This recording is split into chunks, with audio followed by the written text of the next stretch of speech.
corridor is narrow, shadowed, and too ordinary for the death of a god. Somewhere above it, the Palatine is alive with the noise of festival games, marble steps, servants moving quickly, senators pretending not to watch one another too carefully, guards standing where guards always stand. Rome is used to masks. It can make a battlefield look like a ceremony and a murder look like the restoration of the order. But on this January day in 41 CE, the mask slips inside a passageway beneath the imperial palace where Gaius Julius Caesar Augustus Germanicus, known to history by the small soldier's nickname Caligula, walks into the last minutes of his reign. The emperor is only 28 years old. He has ruled for less than 4 years, yet Rome has already filled his name with so much dread that later centuries will use it as a shorthand for tyranny, madness, cruelty, and grotesque power. Before we go deeper, take a moment to like the video and subscribe, if this is the kind of history and mystery you enjoy. Because the story ahead is not simply about one infamous emperor, it is about how human beings explain evil when the evidence is broken, when the witnesses are hostile and when power has left behind both acts and rumours. The ancient accounts tell the end with the grim satisfaction of men who believe that a nightmare has been interrupted. The plot gathers around officers of the Praetorian Guard, men whose duty is to protect the emperor and whose closeness makes them uniquely dangerous when loyalty rots into calculation. The name most often attached to the first blow is Cassius Chaerea, a tribune who, according to the hostile tradition, has endured repeated personal humiliations from Caligula. Whether every insult happened exactly as later writers describe is impossible to know. What survives in the record suggests a ruler who understands mockery as an instrument of dominance, and a military officer who absorbs that mockery until resentment becomes political opportunity. There is no clean heroic scene here, no simple liberation of Rome by noble hands. Assassination in the imperial palace is always more tangled than that. Some conspirators may have dreamed of restoring senatorial dignity. Some may have feared that Caligula would destroy them next. Some may have acted from personal injury, others from calculation, others because the safest side in a palace coup is often the side that strikes first and explains later. The evidence remains incomplete, and the ancient writers who preserve the scene are not neutral witnesses taking notes in the corridor. They write after the blood has dried, after reputations have become weapons. Still, the image is hard to escape. Caligula leaves the public spectacle and passes through a more private space. The guard closes in. A question, a pretext, a pause. Then the violence begins. Later versions dwell on the number of wounds, but the deeper historical shock is not in the gore, it is in the reversal. The man who has demanded reverence greater than any citizen should receive, the man accused of making senators tremble and priests obey, the man said to have blurred the line between ruler and deity, is suddenly only flesh in a passageway. The divine image breaks under the very institution built to keep it safe. At that moment, Rome does not yet know what story it is going to tell. Outside the palace, there is confusion. Inside, there is speed. The assassins have not merely killed a man, they have opened the most dangerous question in the Roman world. Who rules now an emperor can be hated, feared, ridiculed in private and cursed in whispers? But while he lives, he remains the centre around which ambition must bend. Once he is gone, every senator, soldier, courtier, and relative must decide whether the murder is a crime, a rescue, or the first step into something worse. This is where Caligula's story becomes more than a catalogue of infamous anecdotes. It would be easy to begin with the horse, the jewels, the alleged divine costumes, the executions, the stories of laughter at suffering, the endless humiliations that made later readers feel they were staring into the mind of a monster. But to begin there is already to accept the verdict of his enemies. The darker truth is less comfortable. Caligula may have committed acts of real cruelty. He may have learned to use terror with cold intelligence. He may also have been shaped by family catastrophe, political suspicion, possible illness, and an office that gave a young man no meaningful limits once the empire decided his body carried the state. There is another possibility as well, more elusive and more disturbing to modern certainty. Perhaps some part of the Caligula everyone thinks they know was built after his death by writers who needed him to be monstrous. Rome had a literary language for bad rulers. It knew how to describe the tyrant greedy, cruel, impious, irrational, hostile to the Senate, hungry for divinity, addicted to spectacle, surrounded by flatterers, and doomed by moral corruption. Once Caligula was dead, his enemies could fit him into that pattern. This does not mean he was innocent. It means that the record itself is part of the crime scene. The word psychopathic hovers easily over Caligula for a modern audience. It seems to fit the portraits that survive the absence of mercy, the pleasure in degradation, the manipulative charm of the early reign, the sudden reversals, the grandiose sense of being more than human. Yet a responsible account cannot diagnose a man across 2,000 years as though ancient rumour were a clinical interview. Psychopathy is not a label to pin onto a corpse because the stories are ugly. The safer and more unsettling approach is to look at the intersection trauma, possible illness, political paranoia, absolute power, theatrical cruelty, elite propaganda, and the way memory hardens around those who lose the battle to define themselves. That is why the corridor matters. It is not only the place where Caligula dies, it is the place where the historical Caligula begins to vanish. From this point onward, the emperor becomes a contested object. To some ancient observers, he is the proof that monarchy corrupts the soul.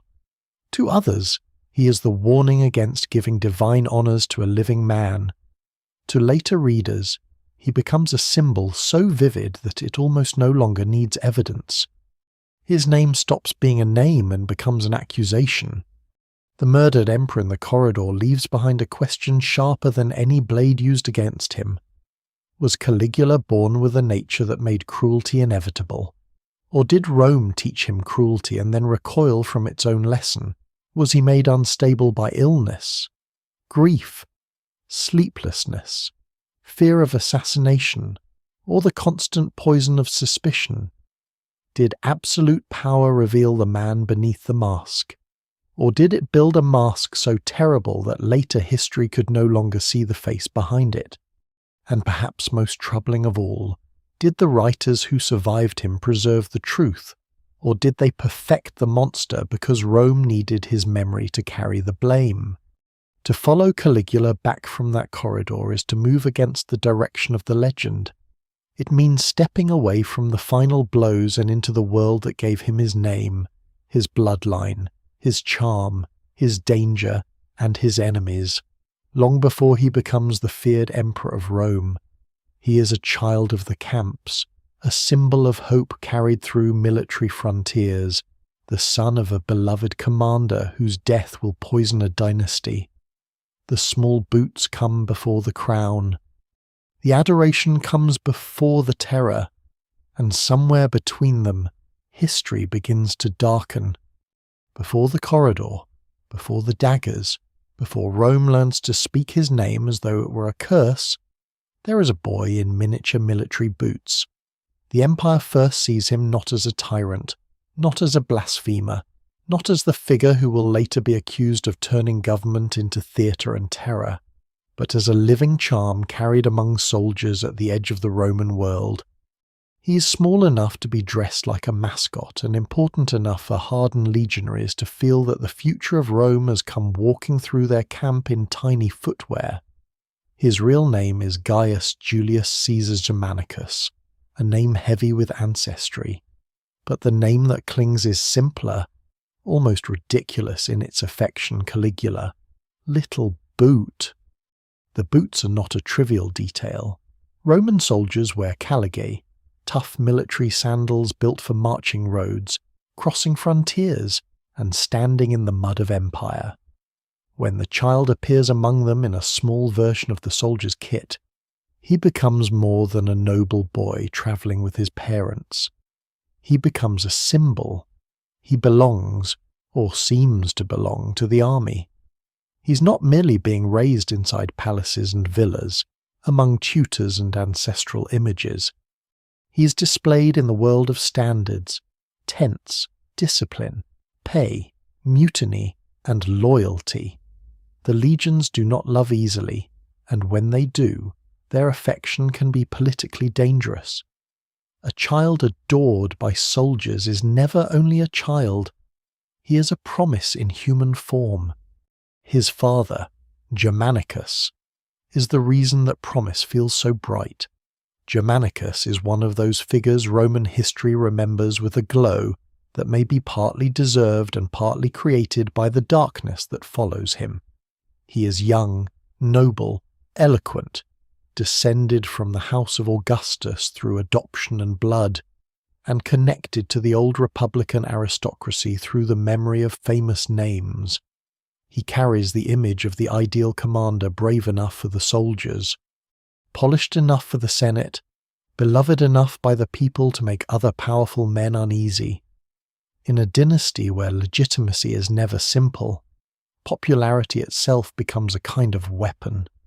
Germanicus does not have to rebel to be threatening. He only has to be loved.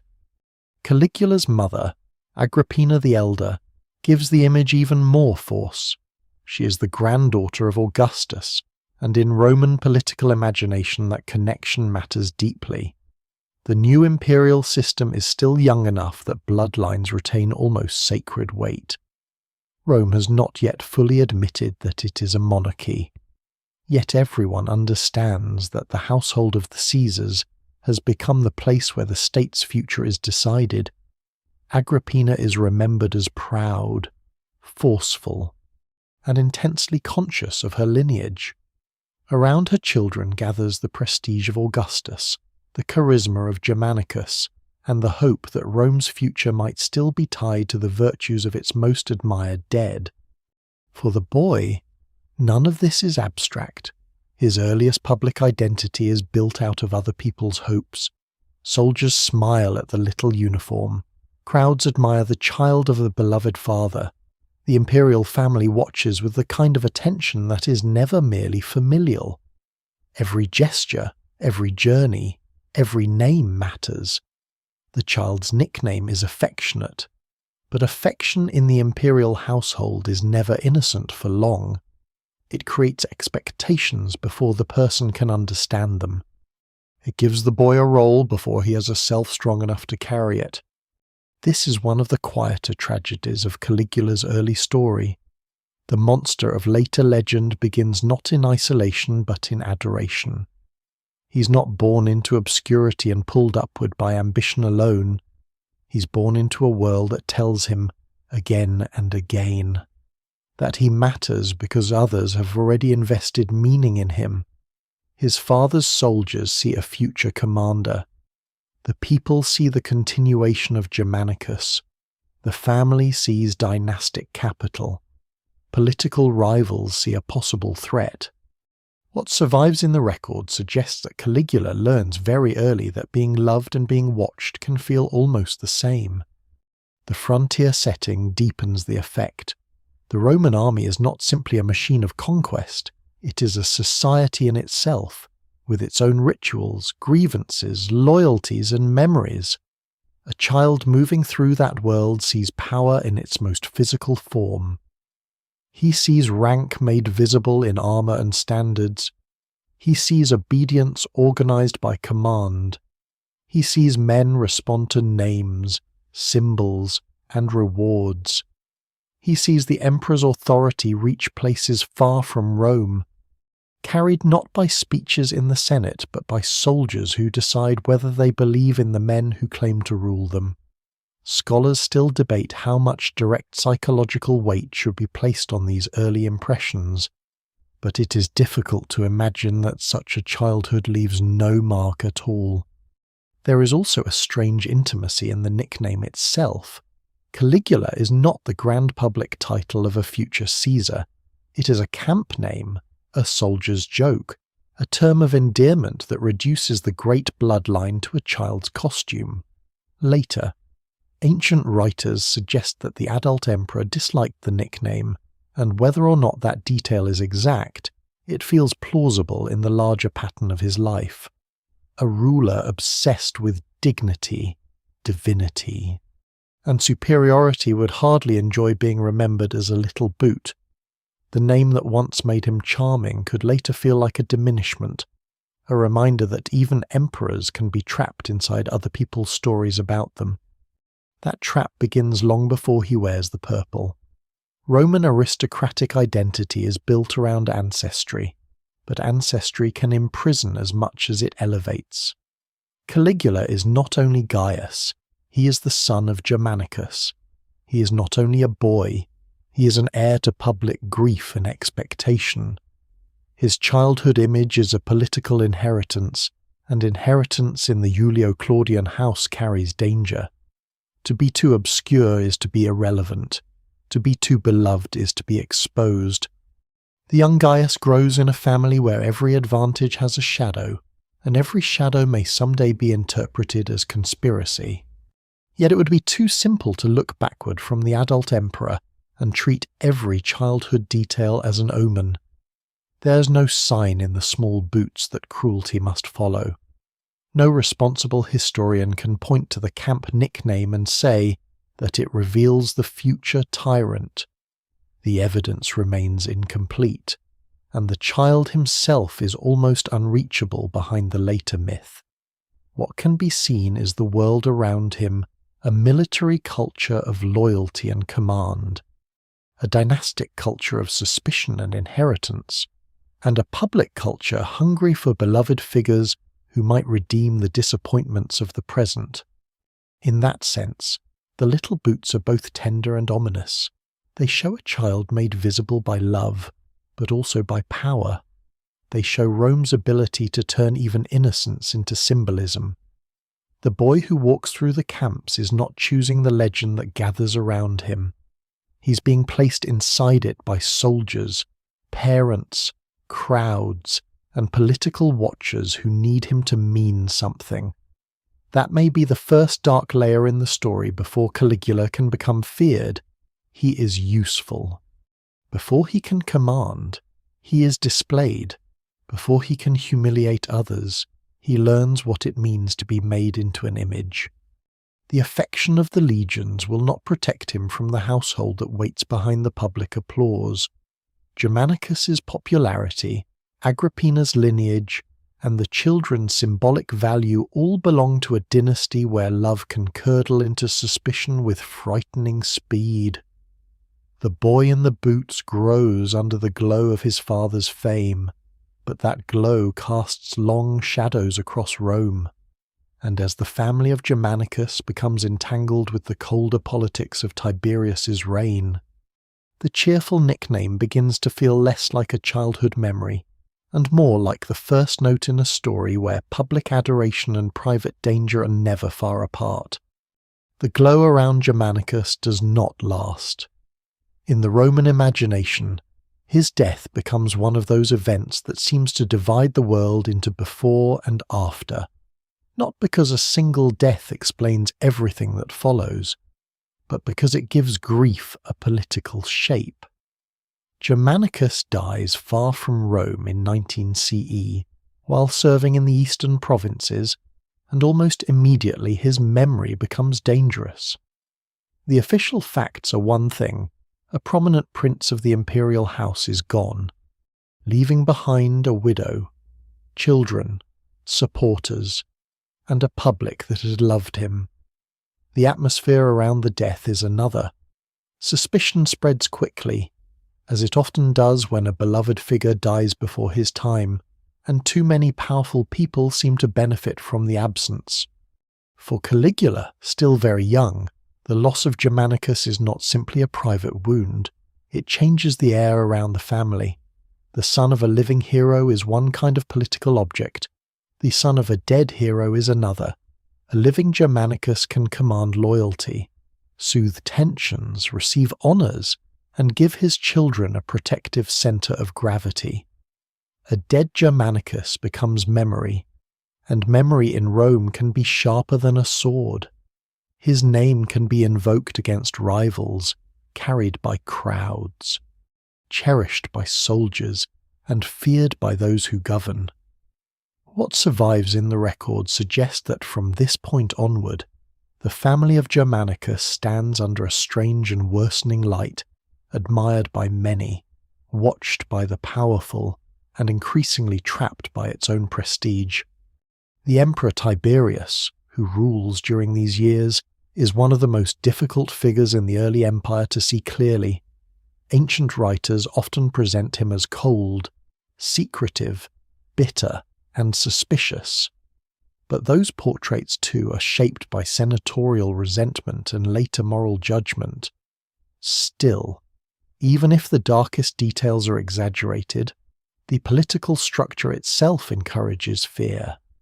The imperial system has no stable, public, accepted method for transferring power that satisfies every faction.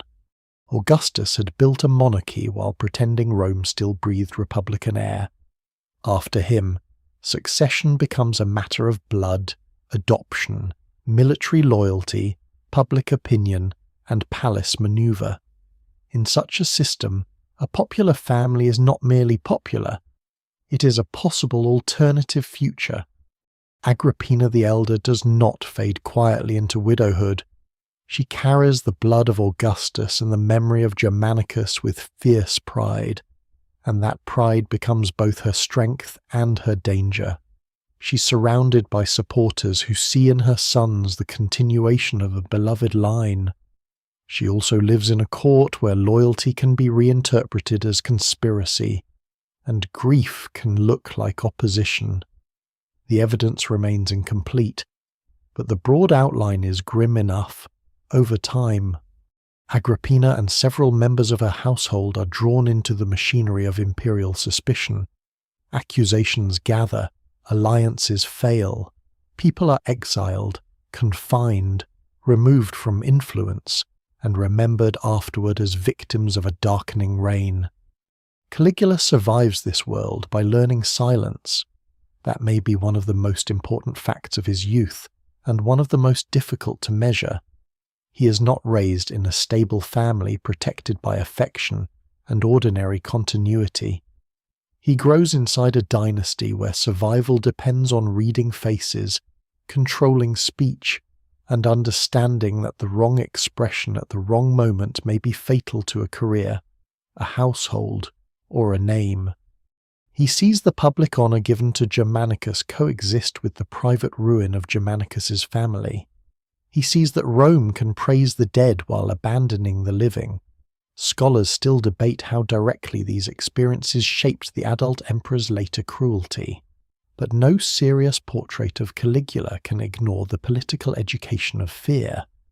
The household becomes smaller, the circle tightens, his mother is exiled, his older brothers fall from favour and disappear from the line of succession. The young Gaius remains, not because he is harmless in any simple sense, but because dynastic survival often depends on unpredictable calculations made by others.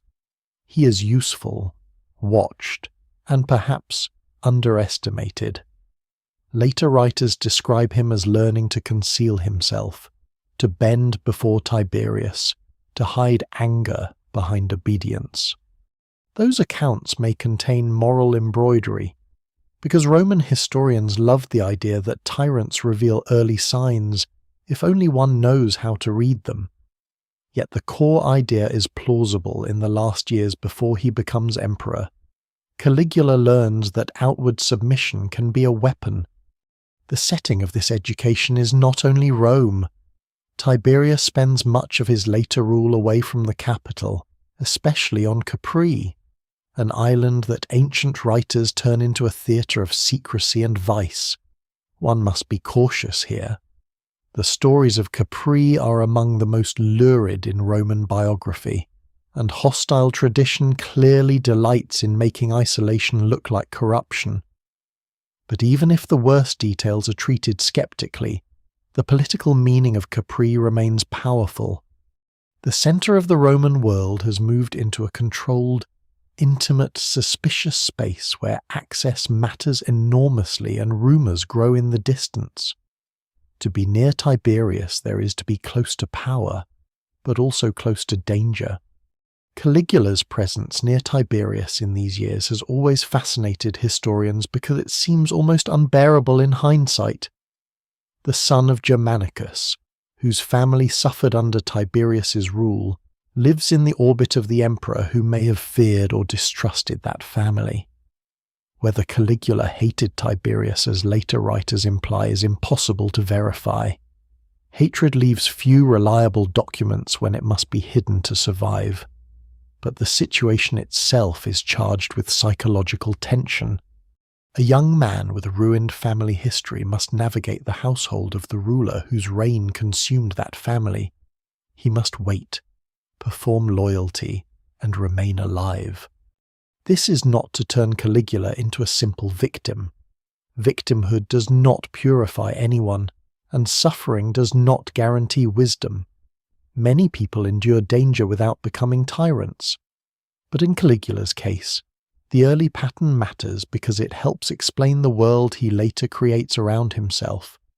If a person learns that power is never secure, that affection can be political, that relatives can vanish from favour, that public honour can hide private terror, and that survival depends on performance, then the throne may not feel like safety when it finally arrives. It may feel like the highest point on a battlefield where every face below could be waiting for weakness. The irony is that Rome will later remember Caligula as the source of fear, but before he becomes that source, he lives inside fear's architecture. The imperial family teaches him that no wall is fully protective. Bloodline can elevate, but it can also mark. Popularity can save, but it can also threaten. The Senate can flatter and hate at the same time. Soldiers can adore a child and later obey another master. The prince grows up in a system where trust is not impossible, but it is fragile, temporary, and always surrounded by calculation. By the time Tiberius reaches the end of his life, Caligula is no longer merely the little boot of the camps. He is one of the last surviving male hopes of Germanicus's line, carrying the memory of a father Rome loved and a family Rome had watched suffer. That memory gives him enormous emotional power when the moment of succession comes. To many, he will seem like restoration itself, the return of warmth after a cold rain, the living answer to years of suspicion. But beneath that public hope stands a man trained by loss, concealment, and proximity to danger. Rome is about to welcome him as if the shadows have lifted. It does not yet understand that some shadows have come with him. When Tiberius dies in 37 CE, Rome exhales as though a door has opened in a house where everyone has been whispering for too long. The old emperor's reign had not been without achievement. The frontiers were largely stable, the treasury had been carefully managed, and the machinery of government had continued to move. But memory is rarely fair to rulers who inspire fear without affection. By the end, Tiberius is associated in the public mind with distance, suspicion, prosecutions, informers, and the chilling sense that politics has become a room where every word may be overheard. Into that exhausted atmosphere steps Caligula, young, visible, and wrapped in the memory of Germanicus. Rome does not merely accept him. Rome welcomes him as if the city has been waiting years to believe in someone again. The first months of his reign are almost impossible to reconcile with the later legend unless one remembers that tyrants in ancient biography often begin as hopes betrayed. Caligula arrives not as an obvious monster, but as a promise of release. He honours the dead of his family. He gives careful attention to the memory of his mother and brothers, whose suffering under the previous reign had deepened the emotional force of Germanicus's line.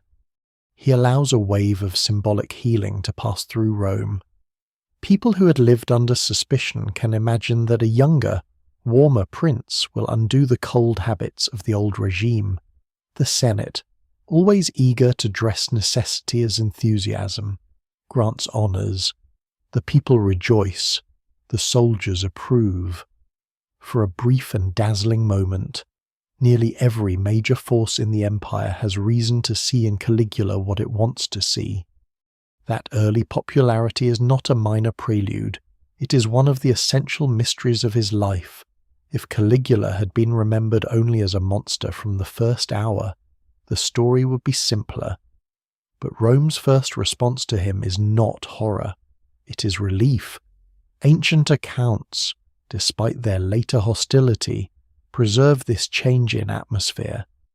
The new emperor recalls exiles, shows generosity, stages spectacles, and presents himself as accessible in ways that contrast sharply with Tiberius's withdrawal.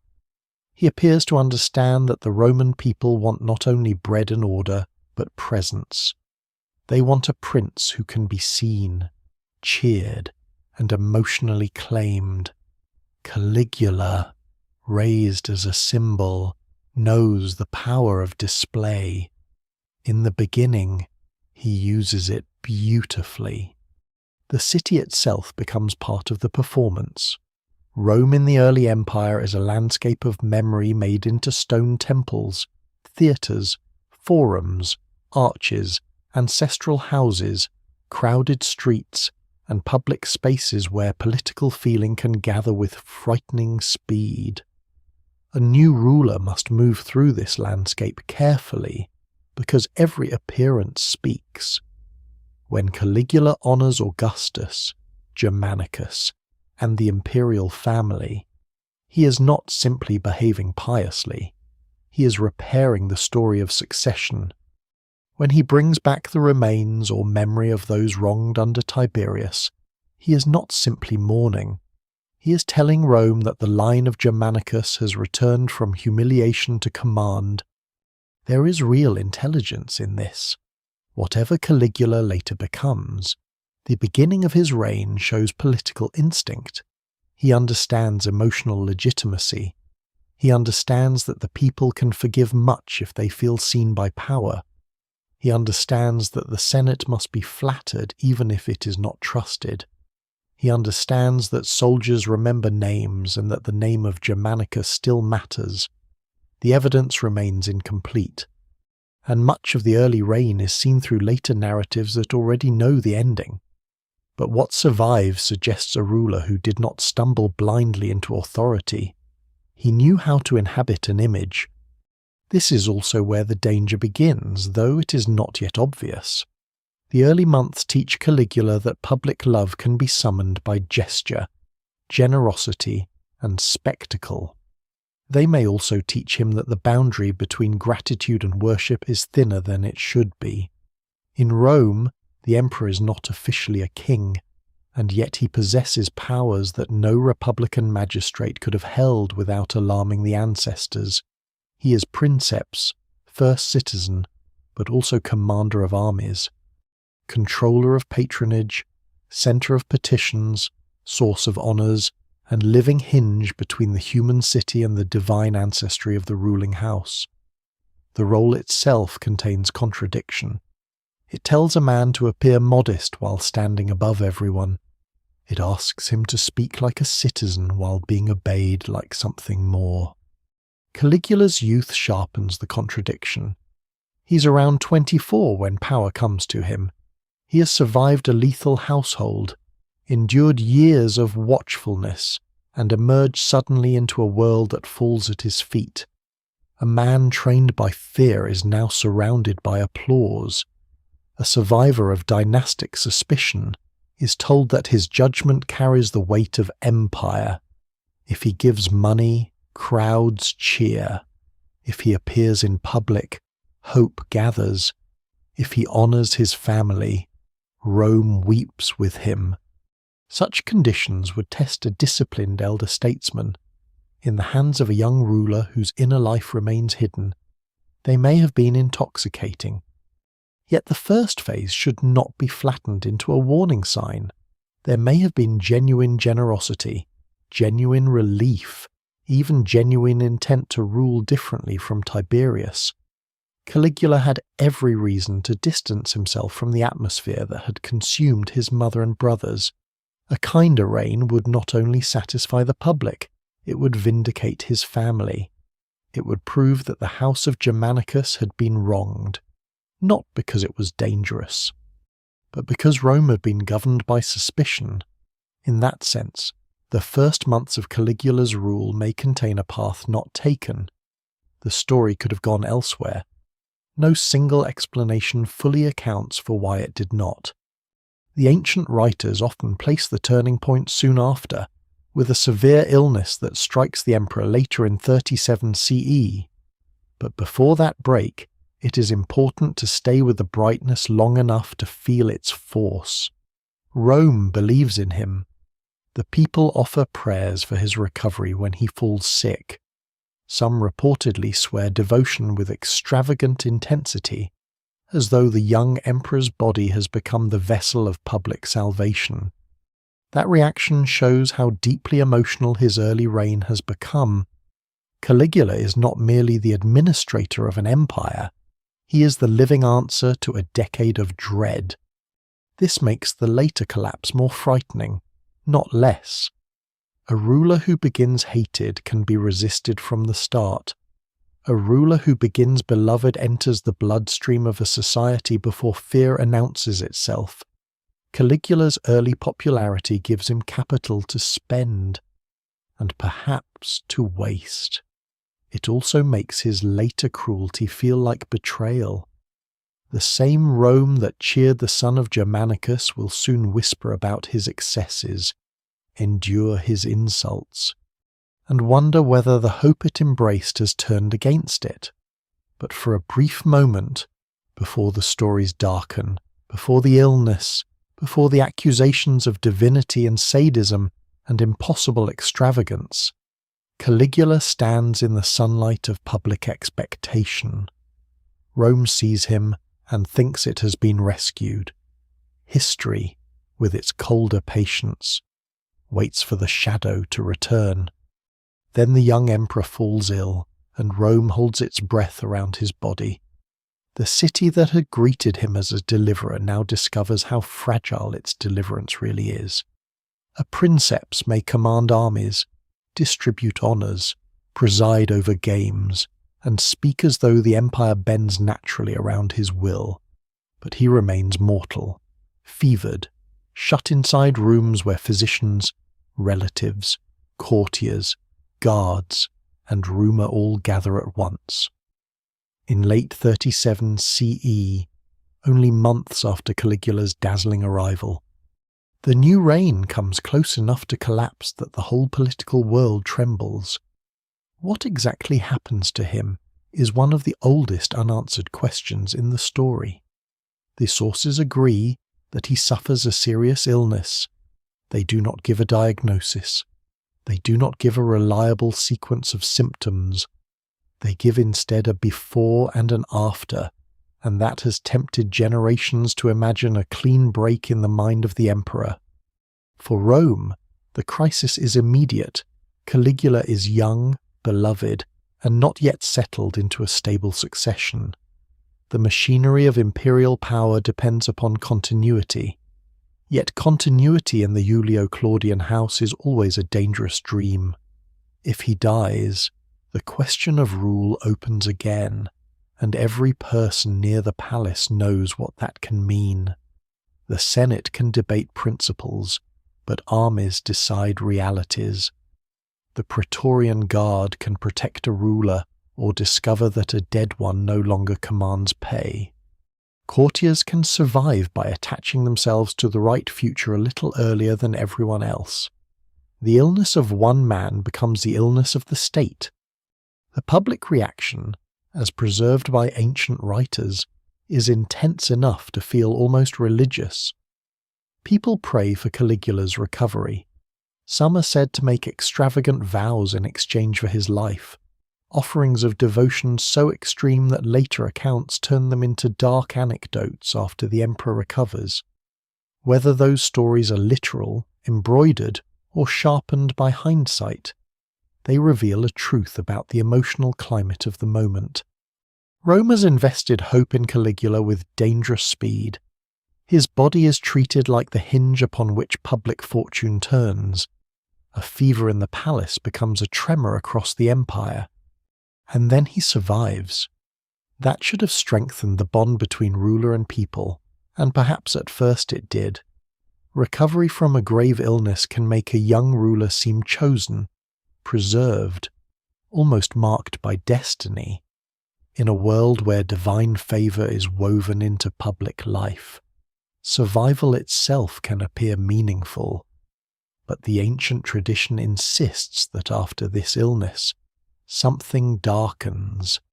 The generous young prince becomes suspicious. The approachable heir of Germanicus becomes harsher, more theatrical, more willing to humiliate, more certain of his exceptional status. The illness becomes the hinge on which the legend turns before it, hope, after it, fear. The problem is that history rarely breaks as neatly as biography wants it to. Ancient authors loved moral turning points. They shaped lives into patterns that readers could understand: promise, corruption, excess, punishment. A sudden illness makes a powerful narrative tool because it appears to explain the unexplainable. It offers a physical event that can be made to carry psychological meaning. If Caligula later behaved with cruelty, then perhaps the fever burned away restraint. If he later claimed extraordinary honours, perhaps illness altered his mind. If he later saw enemies everywhere, perhaps the sick room awakened paranoia. Scholars still debate the value of this turning point because the evidence remains incomplete, and because ancient writers were not clinicians observing a patient. They were interpreters of power, morality, and memory. Still, it would be careless to dismiss the illness entirely. Serious disease can alter a life. Fever, neurological disturbance, prolonged sleeplessness, infection, pain, medication, or a near-death experience can leave marks that outsiders may recognize only as changes in temperament. Ancient medicine, though sophisticated in many ways, did not describe the brain and behavior with modern categories. A court might notice agitation, fearfulness, impulsiveness, exhaustion, or strange speech without having a vocabulary that maps cleanly onto modern diagnosis. No single explanation fully accounts for Caligula's transformation, but a severe illness could have contributed to instability, intensified existing traits, or changed how those around him perceived him. There is also another possibility, less medical but just as important. The illness may have changed the politics around him more than the mind within him. While Caligula is sick, people must think about what comes next. Names are weighed, loyalties shift quietly. Men who had celebrated him may begin to imagine rule without him. When he recovers, he may see not gratitude, but exposure. A ruler trained by the fall of his own family could interpret anxious succession talk as betrayal. Even if no grand conspiracy existed, the sick room may have taught him that affection is conditional, that prayers can coexist with calculation, and that everyone near the throne is already rehearsing a future without him. This would make the aftermath darker in a different way. Caligula may not have emerged from illness simply mad. He may have emerged informed. He may have learned who expected him to die, who prepared for it, who positioned themselves near alternative heirs, who spoke too freely when they thought his reign was ending. The ancient sources suggest that figures close to the succession soon fall into danger, including men whose prominence may have become intolerable once the emperor recovered. What survives in the record suggests a court suddenly more frightened than before, where the recovery of the ruler does not restore normality, but sharpens the logic of suspicion. The most haunting possibility is that the illness did not create a new Caligula at all. It may have revealed a ruler already shaped by earlier fears, now free from the need to charm. The first months required generosity. They healed the public wound after Tiberius. They established legitimacy. Once illness exposed the fragility of his position, Caligula may have decided that love was not enough. The emperor who had been welcomed like a saviour begins to rule as a man who trusts awe more than affection. Awe can be manufactured. Fear can be maintained. Humiliation can remind the powerful that their dignity exists only at his pleasure. And yet the human being remains elusive behind the pattern. Was he recovering from a physical ordeal that left him altered? Was he responding rationally, if cruelly, to signs of disloyalty? Was the change exaggerated by later writers who needed a dramatic moment to explain why their hopeful prince became a tyrant? The evidence does not permit certainty. It only permits a careful narrowing of possibilities. Something happens in 37 CE that later memory cannot ignore, whether inside his blood, his brain, his court, or the stories told afterward. A rupture opens. From that rupture, the reign becomes harder to read and far more dangerous. Caligula's enemies will soon describe a ruler slipping beyond ordinary vice into a theatre of insult, divinity, and fear. But before entering those stories, the ground itself must be tested. The next shadow is not simply what Caligula did, it is who tells us he did it, why they remembered it, and how much of the emperor's darkness belongs to the man, the regime, or the poisoned witnesses who survived him. The first danger in studying Caligula is believing the stories too quickly. The second danger is refusing to believe anything at all. Between those two mistakes lies the difficult ground where the real emperor has to be searched for, not in a clean archive of neutral evidence, but in a field of broken testimony, political hatred, moral performance, and memories written by people who had every reason to make him appear worse than ordinary tyranny. Caligula does not speak to us directly. He reaches the modern world through enemies, survivors, later compilers, aristocratic anxieties, and writers who understood that a ruined emperor could become a lesson about the corruption of power. This does not mean the accounts are worthless. It means they are dangerous. They are dangerous because they preserve details that may be true, and also because they arrange those details into patterns that may be literary, political, or moral, rather than strictly factual. A historian looking at Caligula has to read almost the way an investigator reads a hostile witness. The testimony may contain the truth, but it also contains motive. It may remember real fear, but fear changes shape when told afterward. It may record actual cruelty, but cruelty in Roman biography is often stylized until the ruler becomes less a man than a symbol of what happens when human limits vanish. The three names that loom largest are Suetonius, Cassius Dio, and Philo of Alexandria, though they do not stand in the same place or write with the same purpose.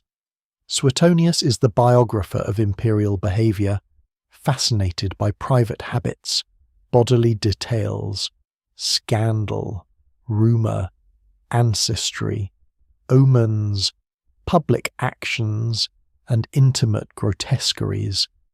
His Caligula is memorable because Suetonius knows how to make vice feel close enough to touch. He arranges the emperor's life not as a modern political analysis, but as a moral and personal portrait, a catalogue in which generosity gives way to monstrosity, and anecdotes accumulate until character seems proved by repetition. The danger is obvious. A good anecdote can outlive a careful fact by centuries. Cassius Dio comes later, writing in Greek from the perspective of a senator and statesman in a world where the empires had many more emperors and many more tyrants to compare. His distance from Caligula gives him breadth, but also removes him further from the immediate texture of events. He inherits traditions, selects from them, moralizes through them, and shapes them according to the concerns of elite political history. In Dio, Caligula is not only a cruel individual, he is a warning about monarchy unrestrained by senatorial dignity. The Senate had long since learned to survive emperors by flattering them alive and judging them safely after death. Dio writes from inside that long senatorial memory. Philo is different. He is not simply repeating palace gossip from Rome. He encounters Caligula through a crisis that touches the Jewish community of Alexandria and the wider imperial question of divine honours. His testimony matters because it comes from a man deeply alarmed by Caligula's religious policies and by the emperor's apparent willingness to press imperial divinity into sacred spaces where compromise could become catastrophe. Philo's Caligula is arrogant, volatile, mocking, and dangerous, but the focus is narrower and more immediate. He writes as someone whose community faces real peril from imperial decisions. That gives his account urgency, though not neutrality. A threatened witness may see clearly, but never calmly. None of these sources can simply be thrown away. If all hostile testimony is dismissed, then the powerful become almost impossible to judge, because power usually ensures that victims leave fewer monuments than rulers.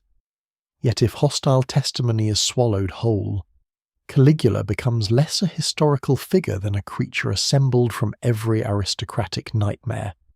The evidence remains incomplete, and the task is to ask what kind of claim each story makes. Some claims fit broader political patterns and are supported by multiple traditions. Others look like moral folklore, the kind of story Romans told about bad rulers because it confirmed what a bad ruler was supposed to be. The problem is intensified by the Roman habit of writing character through extremes. A good ruler displays moderation, self-control, respect for rank, piety toward the gods, generosity without recklessness, military seriousness without vanity, and deference toward the Senate, at least in public form. A bad ruler does the opposite. He insults aristocrats, wastes money, violates religious boundaries, indulges spectacle, treats free citizens like slaves, honours himself excessively, and confuses personal appetite with public policy. Once Caligula is placed inside that bad ruler pattern, every anecdote begins to pull in the same direction. Even a strange joke becomes evidence of insanity. Even a political maneuver becomes proof of depravity. Even a public spectacle becomes a symptom. That does not make the pattern false. It may be that Caligula truly behaved in ways that invited exactly this portrait. The most persuasive hostile traditions usually grow around something real. Senators did not invent fear out of nothing. The Praetorian conspirators did not risk their lives merely because a young emperor had poor manners. The Jewish crisis under Caligula cannot be reduced to literary spite. The financial pressures, humiliations, executions, and divine pretensions that appear across the tradition suggest a reign that became genuinely alarming. What survives in the record suggests that Caligula did cross boundaries that Romans, even under monarchy, found hard to tolerate. But the Roman elite had its own boundaries to defend. When ancient writers emphasize Caligula's insults towards senators, they are describing cruelty, but also wounded rank. The humiliation of aristocrats matters intensely to aristocratic authors. A ruler who mocks nobles attacks not only individuals but the social order by which those authors understand civilization. Caligula's alleged pleasure in degrading high-born men and women becomes one of the central marks of his tyranny, because it reverses the hierarchy that Roman elites believed should structure the world. In their eyes, a bad emperor is not merely one who kills. He's one who makes noble people feel the insecurity usually reserved for everyone beneath them. This is where the record grows poisonous. A ruler's cruelty toward the elite is remembered in sharp detail because the elite writes. A ruler's cruelty toward the poor may be mentioned when it fits a larger theme, but it does not always receive the same literary force. Caligula's reign is therefore preserved through the outrage of those closest to power. Their outrage may be justified, but it is selective. It tells us much about imperial terror at the top, and less about how ordinary people experienced every stage of the reign: early generosity, games, distributions, and public entertainments may have kept parts of the population attached to him longer than the senatorial tradition liked to admit. Rome could love spectacle even when senators feared the man providing it. The sources are also writing after Caligula's assassination, and assassination requires explanation. The murder of an emperor is not a minor event. It threatens the entire order. To make such violence acceptable, the dead ruler must become intolerable in memory.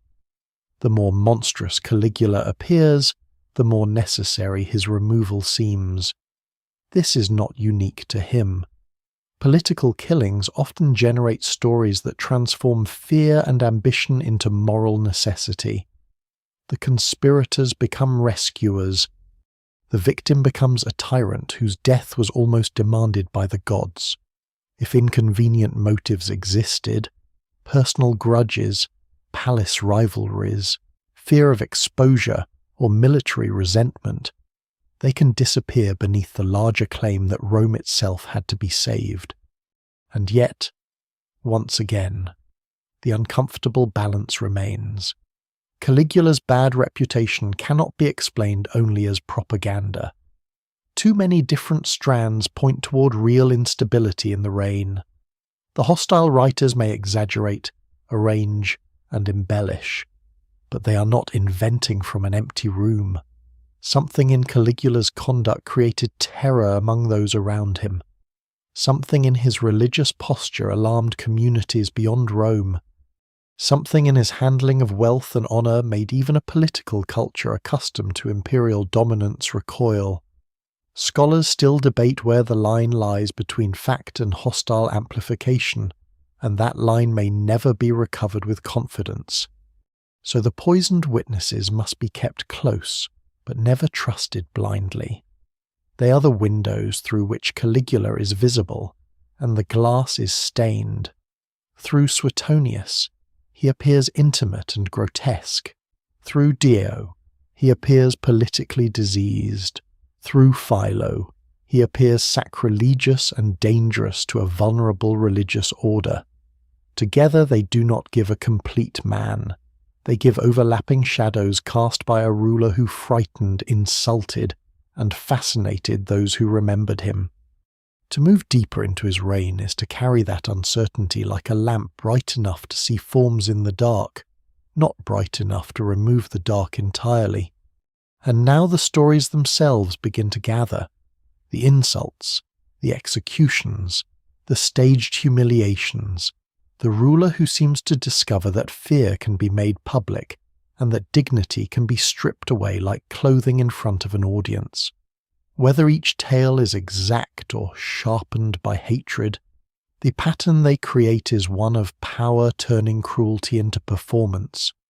Caligula's reign becomes a theatre, and in that theatre, Rome's highest men learn that rank may protect them from ordinary law, but not from the emperor's imagination. Cruelty in Caligula's reign is rarely described as private anger alone. It appears again and again as performance, as if the emperor does not merely want obedience, but wants an audience to witness obedience being extracted. This is one of the patterns that makes his memory so chilling, even after every caution about hostile sources has been made. The ancient writers do not present a ruler who hides violence behind administrative language or keeps intimidation sealed inside official documents. They present a ruler who turns fear into ceremony, who makes rank tremble in public, who discovers that the humiliation of powerful men can be more politically useful than their quiet removal. Whether every anecdote is exact or sharpened by senatorial hatred, the pattern is too persistent to ignore. In Rome, dignity is not decoration, it is a kind of social armour, a senator's clothing, ancestry, seating, name, and access to ritual all announce that he belongs to the ruling order of the world. The imperial system has already reduced that order in practice, because the emperor stands above it, but the forms still matter. The Senate can still imagine itself as the guardian of tradition. Noble families can still tell themselves that they serve the princeps, not that they exist at his mercy. Caligula's alleged genius for cruelty lies in attacking precisely that illusion. He does not need to abolish the aristocracy. He can make it perform its dependence. The stories come in many forms, insults delivered with theatrical timing, men summoned in fear, reputations damaged by sudden accusation, noble figures forced into postures of submission, and punishments that appear designed not only to remove threats, but to make survivors understand the rules of the new world. The emperor's presence becomes a stage on which everyone else must improvise carefully. A smile may be dangerous. Silence may be dangerous. Too much eagerness may look false. Too little may look disloyal. In such an atmosphere, politics becomes a test of reflexes, and the test is designed so that only one man knows the correct answer. This is where Caligula's cruelty, if the pattern is reliable, differs from ordinary severity. Roman rulers had always punished enemies. The Republic itself was not gentle, and the early empire had already seen exile, confiscation, execution, and trials for treason. Tiberius's later years were remembered for the terror of accusations and informers, but Caligula's reputation centers on something more intimate, the pleasure, or apparent pleasure, of making others feel small. The emperor is accused not merely of removing rivals, but of savouring the collapse of their composure. The ancient tradition paints him as a man who understands that fear becomes deeper when it is mixed with shame. Scholars still debate how much of this portrait reflects literal court behaviour and how much reflects elite revenge after his death. The senatorial class had strong reason to remember humiliation as monstrosity, because humiliation attacked the very language by which that class justified its importance. Yet the political logic behind such behaviour is not difficult to understand. A young emperor who has grown up watching aristocratic families rise, fall, flatter, conspire, and survive may decide that respect is a mask worn by men who would betray him if the room changed. Public degradation strips away the mask. It tells the Senate that their noble past is no defence against the living ruler. It also tells the guards, freedmen, servants, and spectators that the old hierarchy now bends through one person alone. There is a cruel intelligence in that, and it may be more frightening than insanity. A purely irrational ruler is unpredictable, but a ruler who uses unpredictability strategically can make an entire elite police itself. If no one knows what will anger him, everyone becomes careful. If jokes, gestures, clothing, wealth, ancestry, or hesitation can become offences, then all life near the emperor becomes a field of possible traps. Fear ceases to require constant violence. It becomes atmospheric. It lives in the pause before an answer, in the way a senator enters a room, in the speed with which a compliment is offered. The ancient accounts also emphasize executions and forced self-destruction, though the details must be handled with care. Roman political writing often compresses legal processes, rumours, personal vendettas, and court decisions into moral examples. A death becomes proof of tyranny. A confiscation becomes proof of greed. A trial becomes proof that the ruler has abandoned justice. Caligula almost certainly did authorize severe punishments, and several prominent figures were destroyed during his reign. But the record does not always allow modern readers to separate actual conspiracy, perceived threat, personal resentment, and invented accusation. What survives in the record suggests a court where danger became increasingly difficult to distinguish from accusation itself. The financial dimension sharpens the cruelty.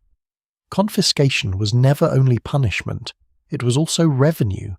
If the emperor's spending strained the treasury, if public spectacles, construction, distributions, and luxuries demanded funds, then the wealth of the elite became tempting. A frightened aristocrat is politically useful. A condemned aristocrat may also be financially useful. Later writers accuse Caligula of greed dressed as justice, of using charges to seize property and refill what extravagance had drained. The evidence remains incomplete, but the accusation fits a broader imperial reality in a system where one man can turn suspicion into legal danger. Wealth itself becomes a vulnerability. Yet cruelty as performance is not directed only toward money. It is directed toward reality. A ruler who can make others deny what they know, praise what they fear, or honor what they despise has gone beyond ordinary command. He has entered the territory of domination over perception. The court must act as though the emperor's version of the world is true, even when everyone privately recognizes the distortion. This is one reason stories of bizarre honors and impossible gestures cling to Caligula. They show not only eccentricity but coercive theatre. The point is not whether a senator believes the performance. The point is that he must perform belief. This theatrical quality may have roots in Roman political culture itself. Rome loved spectacle, triumphs, games, executions, ceremonies, religious processions, and public distributions all taught citizens to experience power visually. Authority appeared in clothing, seating, architecture, ritual movement, and controlled access. Caligula did not invent political theatre.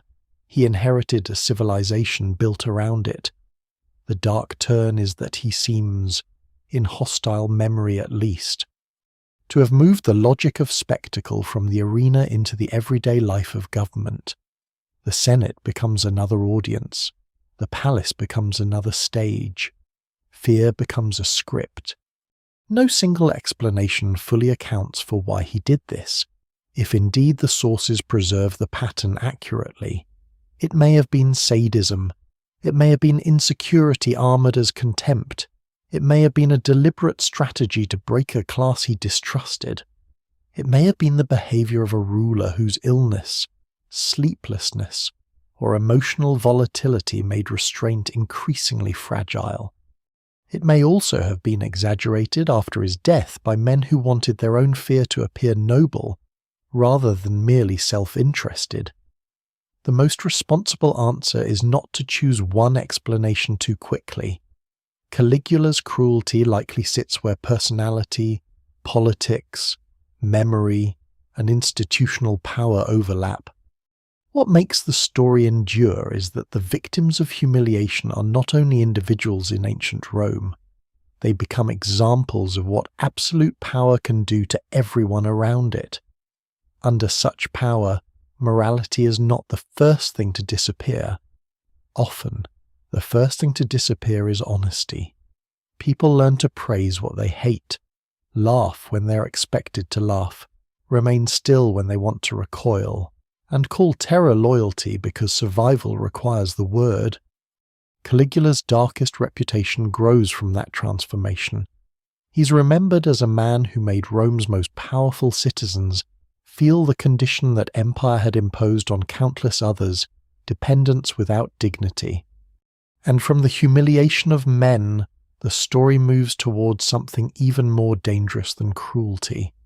A ruler who can make nobles tremble may still remain human in the political imagination. But Caligula's legend does not stop with domination. It rises, or descends, into divinity. The emperor who strips dignity from others begins to gather impossible dignity around himself, pressing against the boundary between ruler and god until the whole Roman world must decide whether obedience has become worship. The boundary between emperor and god is never simple in Rome, because Rome has always been comfortable with sacred power as long as it is wrapped in tradition. The city can honor dead rulers, worship divine ancestors, build temples to abstract forces, and imagine that the gods move through public life without feeling that the whole order has been overturned. Augustus had understood this with extraordinary care. He accepted honors, encouraged reverence, allowed his image to carry more than human meaning in the provinces, and yet in Rome he usually kept the language of monarchy and living divinity under disciplined control. He knew that the Roman elite could tolerate vast power if it was disguised as restoration, modesty, and service. Caligula seems to have looked at the disguise and wondered why anyone should bother wearing it. This is one of the most dangerous parts of his reign, because the issue is not merely personal vanity. A ruler who claims divine status does not simply ask to be admired. He changes the terms of obedience. To disobey a magistrate is political resistance. To dishonor a god is sacrilege. When those two categories begin to merge in the body of one living man, the entire empire is pulled into a new and unstable relationship with power. Caligula's alleged self-divinization therefore cannot be treated only as a symptom of madness, though ancient writers often present it that way. It is also a political experiment, a brutal test of how far imperial reverence can be pushed before reverence becomes compulsory worship. The ancient accounts describe Caligula appearing in the guise of gods, associating himself with divine figures, demanding extraordinary honors, and treating sacred status as though it were not a careful inheritance, but a living entitlement. Some details may be exaggerated, and scholars still debate how literally certain episodes should be read. Roman writers had a ready-made vocabulary for impiety, and a hated emperor was easily portrayed as a man who insulted heaven itself. Yet the pattern is strong enough that something real stands behind it. Caligula appears to have pressed the sacred aura of the imperial office further and more aggressively than many Romans could accept, especially in the city where the memory of kingship still made direct domination feel shameful. In this sense, his divine behavior may have been less irrational than it first appears. The emperor already occupies a strange religious space. His family is linked to the deified Julius Caesar and the carefully cultivated memory of Augustus. His household images, public ceremonies, priesthoods, sacrifices, and provincial cults already give the imperial system a sacred grammar. Caligula may have recognized that Rome's polite fiction was a fiction. Everyone pretends he is first citizen. But armies obey him. Provinces send tribute, senators flatter him, cities raise honors, and the fate of millions can turn on his mood. If the empire already behaves as though one man stands above ordinary humanity, then perhaps Caligula's offense is that he makes the hidden logic visible. That does not make it harmless. Hypocrisy can be politically useful when it prevents collapse. The early empire depends on carefully managed contradictions. The emperor must be supreme but not openly royal, sacred but not crudely divine, superior but not contemptuous of tradition. Caligula's apparent refusal to respect these boundaries threatens the balance. The Senate can kneel in practice, but it prefers not to be told that kneeling is the truth. Priests can offer honours, but they need the rituals to fit inherited categories. Communities across the empire can honour the emperor's genius or divine household, but not every community can accept the living ruler as an object of worship without violating its own sacred order. Nowhere does this become more explosive than in the crisis involving the Jews and the imperial image. For communities whose worship centres on the one God, and whose sacred spaces cannot simply absorb the statue of a living emperor, Caligula's demands become more than offensive. They become impossible. Philo of Alexandria preserves the terror of this moment from a perspective far removed from senatorial gossip. His account presents a ruler whose vanity and religious arrogance place an entire community in danger. But even here the historian has to move carefully. Philo's not neutral. He writes from alarm, with a moral and theological urgency that shapes every line. But that urgency does not make the crisis imaginary. What survives in the record suggests a genuine collision between imperial divinity and Jewish religious law. The proposed placement of Caligula's image in the Jerusalem temple becomes the symbolic heart of that collision. In Roman terms, the emperor's image can represent loyalty, order, and acknowledgement of imperial authority. In Jewish terms, such an act would violate the sanctity of the temple in a way no compromise could easily repair. The situation exposes the limits of Roman universalism. Rome is often practical with local cults. It can absorb gods, tolerate rituals, and rule through accommodation when accommodation serves stability. But when the emperor himself becomes the sacred demand, flexibility narrows. The empire that usually conquers by adding gods suddenly confronts a people whose sacred law cannot make room for this one. The episode is often used as proof of Caligula's insanity, but that explanation is too small. A madman may demand worship because he believes himself divine. A ruler may demand worship because he understands that forced reverence measures submission. The frightening possibility is that Caligula's religious behaviour contains both delusion and strategy, or at least theatrical self-belief combined with political coercion. No single explanation fully accounts for this. The evidence remains incomplete, and the line between sincere grandiosity, imperial ideology, intimidation, and hostile exaggeration is difficult to draw. What matters is that those who lived under the demand could not afford such distinctions. Whether the emperor believed he was a god or merely acted like one, they still had to decide how to survive the order. This is where the divine Caligula becomes inseparable from the humiliating Caligula. In the previous pattern, senators are forced to experience their dependence. In the sacred pattern, subjects are pressured to experience that dependence as religious truth. The emperor's body becomes the center of performance. His statues, costumes, rituals, and honors all say the same thing in different languages. Ordinary categories no longer restrain him. He may appear as a god because no one can stop him from appearing as a god. The performance proves the power that authorizes it. There is a strange vulnerability underneath this, though ancient writers rarely pause to consider it. A ruler secure in ordinary greatness may not need constant divine magnification. The demand to be treated as more than human can reveal a fear of being seen as merely human. Caligula had survived family destruction, a dangerous succession, a severe illness, and the knowledge that men around him were always measuring the future.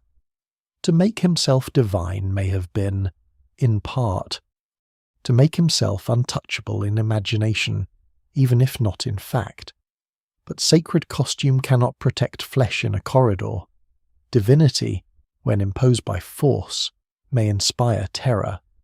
But it can also teach enemies that the only way to end the blasphemy is to strike the man beneath the image. By pushing imperial reverence toward worship, Caligula deepens every existing resentment. Senators see their traditions mocked. Religious communities see sacred limits threatened. Courtiers see the rules becoming more dangerous. Soldiers may obey, but obedience is not the same as belief. The emperor who wants to stand above humanity discovers, perhaps too late, that human beings are most dangerous when they're forced to pretend. Rome can tolerate many forms of domination, especially when domination is disguised with ceremony. Caligula's mistake may have been stripping the disguise away and calling the naked thing divine. And yet the legend keeps bending this complexity into a single word: madness. The god emperor becomes the mad emperor. The mad emperor becomes the monster, and the monster becomes easier to understand than the system that made him possible. But another set of clues complicates that simplicity even further. Behind the stories of divine arrogance and religious crisis lies an unexpected trace of medical knowledge, a strange episode involving hellebore treatment and the ancient language of cure. It suggests that Caligula, or at least the world around him, was not merely lost in irrational spectacle. He may have known more about bodies, poisons, and remedies than the legend wants to admit. The trail of hellebore begins in a place far smaller than the legend of Caligula, and for that reason it is easy to miss. Antikyra, a Greek town known in antiquity for medicinal hellebore, enters the story not through a grand campaign or a divine command, but through a strange anecdote preserved in the hostile tradition. A Roman senator of praetorian rank, away from public duty because of poor health, is associated with this place and its treatment. He asks for more time. Caligula's response, as later remembered, turns medicine into mockery. If hellebore has not helped after so long, then perhaps another treatment is needed. The line is cruel, but it is also oddly informed. It suggests not merely a tyrant sneering at illness, but someone who knows enough about ancient remedies to make the insult precise. That precision matters because it complicates the easiest version of Caligula. If he is only a raving madman, a creature of appetite and impulse, then his acts need not be studied closely. They can be dismissed as eruptions from a diseased mind. But the hellebore episode refuses to sit comfortably inside that simple frame. Hellebore was not an obscure plant in ancient medicine. It had a powerful reputation, both as a remedy and as a danger. Used in controlled context for conditions ancient physicians might associate with disorders of the mind, the body, or the balance of internal humours. It was also toxic when mishandled. Antikyra itself carried a kind of medical fame, so much so that to speak of going there could evoke treatment, purgation, and the hope that a difficult condition might be corrected through a harsh cure. In that small exchange, Caligula appears as something more unsettling than irrational. He appears informed enough to weaponize information. He knows the language of cure and bends it toward humiliation. This does not soften the portrait. In some ways, it sharpens it. Cruelty with knowledge is colder than cruelty without thought. The emperor's medical reference, if accurately preserved, suggests a mind capable of connecting person, place, remedy, expected duration, and alternative treatment. then using that connection as an imperial jab. What survives in the record suggests not a man unable to understand reality, but a ruler willing to turn even learned reality into a tool of dominance. Ancient medicine itself gives the episode a darker texture. The Roman world did not separate healing, philosophy, diet, ritual, plants, climate, and moral character in the way modern clinical systems often do. A body out of balance might require evacuation, regimen, bathing, changes of environment, or strong plant preparations. A troubled mind might be treated through the body. A weak body might be interpreted through temperament. Hellebore belonged to this larger world of purgative medicine, where cure could be harsh, unpleasant, and risky, and where the line between remedy and poison depended on preparation, dosage, timing, and judgment. To know hellebore was to know a plant with a double nature. That double nature fits Caligula almost too well, healer and poisoner, cure and harm, knowledge and menace, all held inside the same word. The later tradition around Caligula often links him to poisons, suspicious deaths, and an atmosphere in which food, medicine, and trust become unstable. Some of this may be exaggeration, because bad emperors in Roman memory are often accused of corrupting the most intimate parts of life. Poison stories are especially useful for turning political fear into bodily fear. They suggest that tyranny does not only appear in laws or soldiers, it enters cups, meals, bedrooms, medicines, and friendships. Yet the medical dimension should not be dismissed as mere ornament. A ruler at the center of an elite household would have access to physicians, remedies, pharmacological knowledge, and the learned conversations of his time. Caligula may not have been a physician, but the evidence leaves room for a ruler familiar with medical ideas circulating among educated Romans. That familiarity is important because it undermines the cartoon.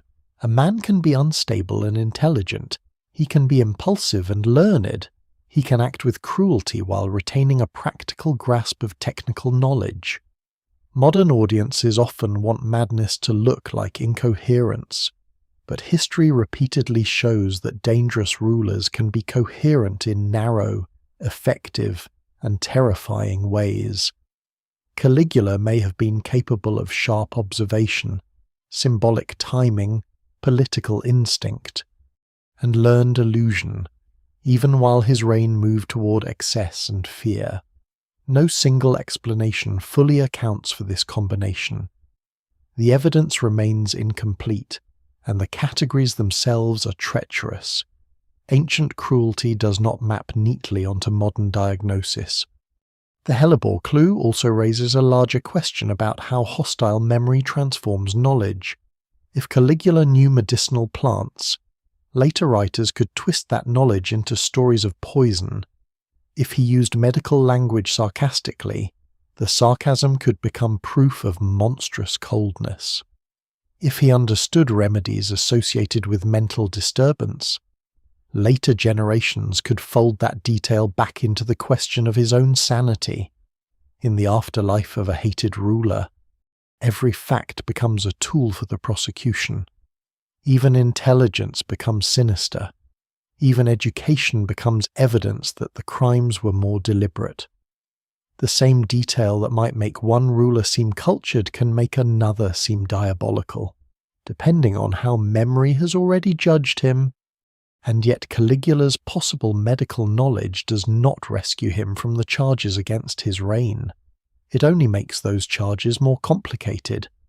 A ruler who knows the language of treatment and still turns it into mockery reveals something chilling about the moral environment of the palace.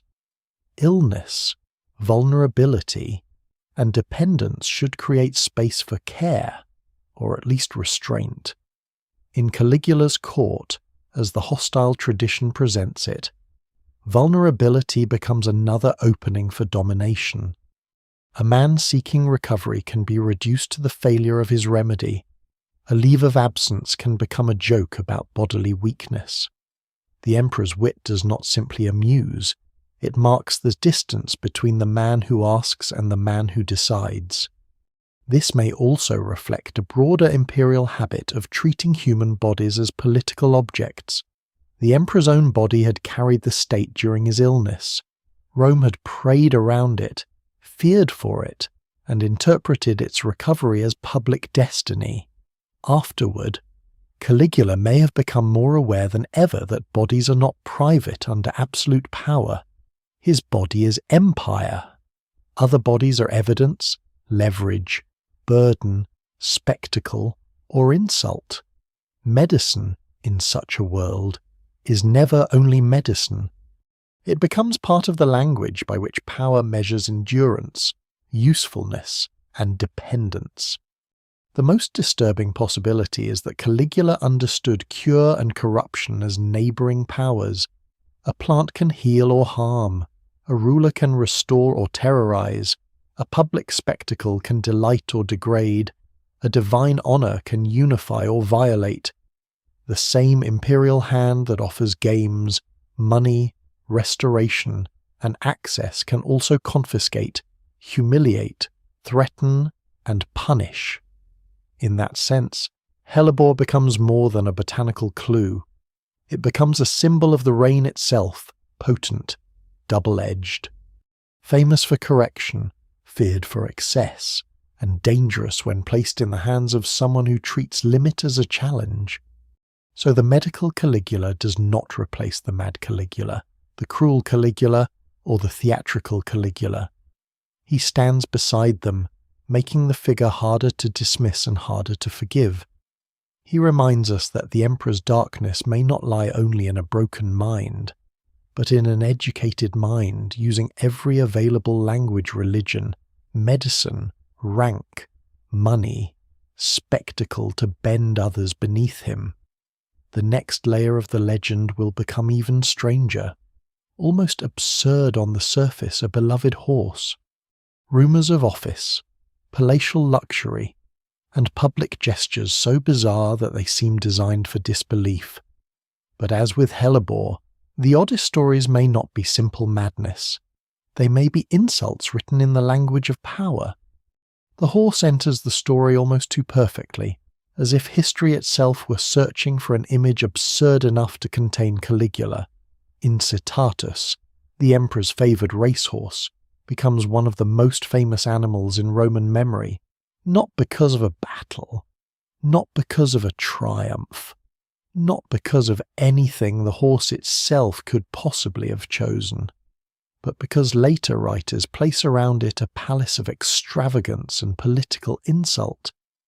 The animal is said to have enjoyed a marble stable, an ivory manger, purple coverings, jewelled ornaments, servants, and even the prospect of consulship. For centuries the story has been repeated as proof that Caligula was insane. A man who would make his horse consul, the logic goes, must have lost contact with reality. But the story is more slippery than that. The evidence remains incomplete, and the most famous version is not quite the simple fact that popular memory often preserves. Ancient accounts suggest that Caligula intended, threatened, joked, or was said to have planned to make Incitatus consul. They do not give us a clean administrative record of a horse actually entering office. That difference matters. In Roman political culture, a threat can be more revealing than an act. And a joke from an emperor is never only a joke. When the most powerful man in the world says something absurd, everyone around him must decide whether to laugh, tremble, flatter, or prepare for disaster. The joke becomes a test. The idea that a horse could be made consul is obviously impossible in practical terms, but that may have been the point.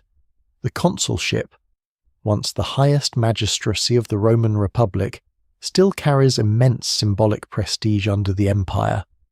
By Caligula's time, the office has already been weakened by imperial domination.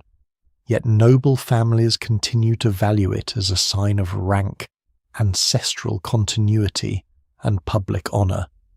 To suggest that a horse could hold it is not merely foolish, it is an insult aimed at the Senate's deepest vanity. The emperor may be saying, in effect, that the old offices have become so empty under imperial power that even an animal could occupy them if he commands it. A horse will be no less obedient than many senators, and perhaps, in Caligula's contemptuous imagination, more honest. This interpretation does not make Caligula reasonable. It may make him worse. The horse story, read as political theatre, shows a ruler using absurdity to expose the humiliation already built into the system. The Senate pretends to possess ancient dignity, but everyone knows the emperor decides who rises, who falls, who speaks, who survives, and who is honoured. By raising incitatus almost to human rank, Caligula lowers human rank toward the animal, the act, or the threat of the act. Turns constitutional memory into mockery. It is cruelty through comedy, domination through farce. The luxury surrounding incitatus also fits the language of imperial excess. A marble stable and jewelled adornment sound ridiculous, but Roman aristocrats themselves lived in a world where status was displayed through houses, animals, banquets, fabrics, imported objects, and carefully staged abundance. The difference is not simply wealth, it is displacement.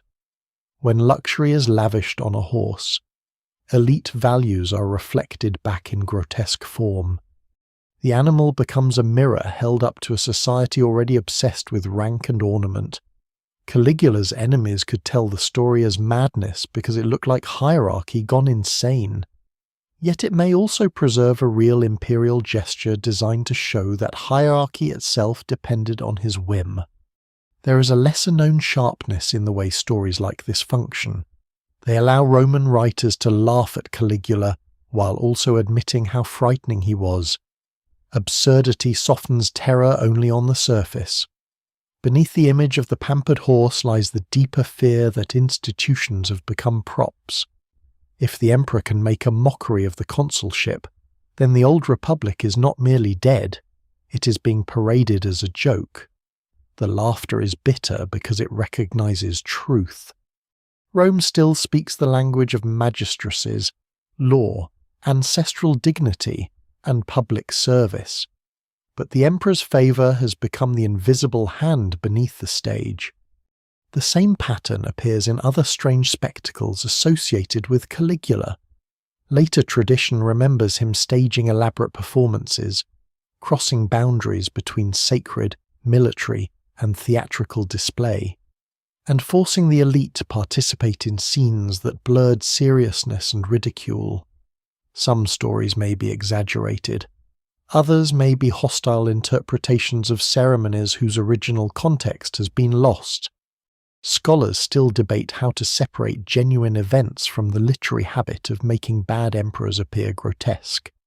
But again, the pattern is coherent. Caligula's strangeness often humiliates institutions by revealing their dependence on him. The bizarre is not random decoration. It becomes a method.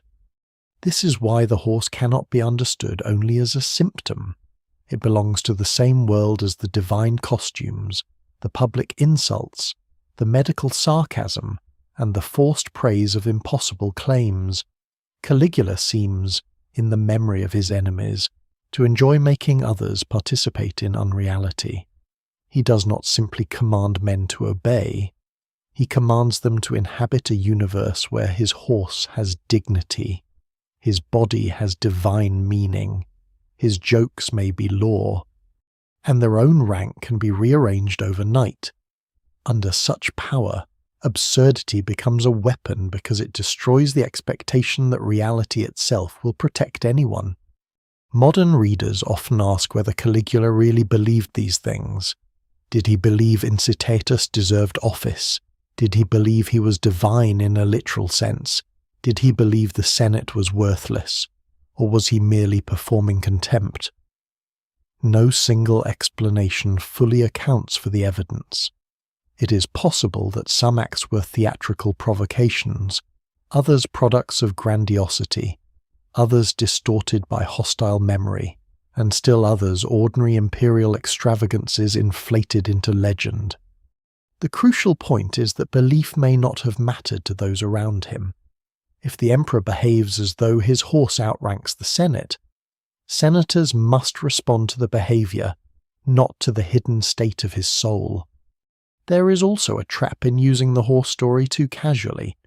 It can make Caligula seem like a comic villain, a ridiculous figure whose absurdity overshadows the real dangers of his rule. But the Roman world did not kill him because he loved a horse too much. The horse survives in memory because it condenses a larger fear that the emperor can transform power into mockery, and that a whole aristocratic civilization may be forced to applaud its own degradation. Incitatus becomes famous not as an animal, but as an accusation against a political order that had no effective way to stop the man above it. In that sense, the story is not separate from the bloodier parts of the reign. It is the gentler-looking face of the same domination. A confiscation strips wealth, an execution strips life, a public insult strips dignity, a horse in the shadow of the consulship strips meaning from the offices by which men once claimed to govern Rome. Caligula's genius for terror, if the hostile tradition preserves it correctly, lies in understanding that people can be injured through symbols as deeply as through punishments. The Senate does not need to see a horse actually sit in office to feel the threat. It only needs to understand that the emperor thinks the office can be made ridiculous. And once government becomes theatre, theatre becomes expensive. Spectacle needs money, displays of divine status, games for the people, luxuries for the palace, gifts for favourites, military gestures, architectural ambitions, and the constant performance of supremacy all demand resources. Rome had welcomed Caligula with hope, and hope had been paid for with generosity. But generosity can drain a treasury, and a ruler who needs money while despising the wealthy has many ways to turn fear into revenue. The horse may be the most memorable absurdity, but beneath the marble stable lies a harder question: who pays for the emperor's imagination when imagination no longer recognizes limits? The question of money pulls Caligula out of the realm of strange anecdotes and back into the hard machinery of empire. A ruler can insult the Senate, dress himself in divine colours, raise a horse into political mockery, and stage spectacles that make Rome gasp. But every gesture has a cost. Marble must be quarried and moved. Games require animals, performers, prizes, food, labour, and organisation. Soldiers expect payment. Courtiers expect gifts. Cities expect favours. The emperor's image must be maintained not only by fear, but by the flow of coin, grain, patronage, construction, and public delight. When that flow weakens, imagination turns predatory. Tiberius had left behind a reputation for severity, but also for financial restraint. His carefulness with the treasury may not have made him loved, yet it gave the young Caligula a material inheritance as well as a political one. At the beginning, generosity was useful. It helped reverse the emotional coldness of the previous reign. Distributions, games, and honours were not mere extravagance. They saw political language. They said that the age of suspicion was over, that the son of Germanicus had returned abundance to a city tired of fear. In the early months, money bought affection, and affection strengthened legitimacy. But affection bought through spectacle demands renewal. Rome is a city trained to look. It looks at triumphs, funerals, games, processions, buildings, statues, clothing, and ritualized generosity. A ruler who feeds that appetite can become dazzling, but he also becomes trapped by the expectation he has created. The emperor who has made abundance part of his image cannot retreat into thrift without looking diminished. If Caligula's spending did become as reckless as ancient writers claim, the danger was not only that money disappeared, it was that his public identity began to depend on spending faster than the state could comfortably sustain. The hostile tradition delights in presenting him as wasteful beyond reason, burning through resources in displays of luxury, theatrical pleasure, and impossible vanity. As always, caution is necessary. Ancient moralists loved to contrast good financial discipline with decadent extravagance. A ruler who was hated by the elite could be portrayed as bankrupting the world even when the details were exaggerated. The evidence remains incomplete, and the figures transmitted by later writers may reflect outrage more than accounting. Yet the broad pattern of financial strain is plausible. Caligula's reign seems to have moved from early generosity into harsher methods of extraction, and that shift matters because it shows how spectacle and terror can become partners. When ordinary revenue is not enough, extraordinary revenue becomes tempting. Confiscations, forced inheritances, revived taxes, legal accusations, auctions, and pressure on wealthy individuals all belong to the imperial toolbox. Some of these methods existed before Caligula and would exist after him. He did not invent the fiscal violence of monarchy. What makes his reputation distinct is the impression that he used financial pressure with a personal and theatrical edge, as though the wealth of others was both a resource and an insult to be punished. A nobleman's fortune could fund imperial display, but it could also stand as a reminder that another household possessed grandeur not directly granted by the emperor. In such a climate, wealth itself becomes suspicious. The ancient writers accuse Caligula of turning death into income, of encouraging or forcing men to name him in wills, of treating legal danger as an opportunity to seize property. Whether every case is reliable cannot be known, but the logic is terrifyingly credible. Under absolute power, law can become a net cast by financial need. A man does not have to be guilty in any meaningful moral sense to be useful as a source of funds.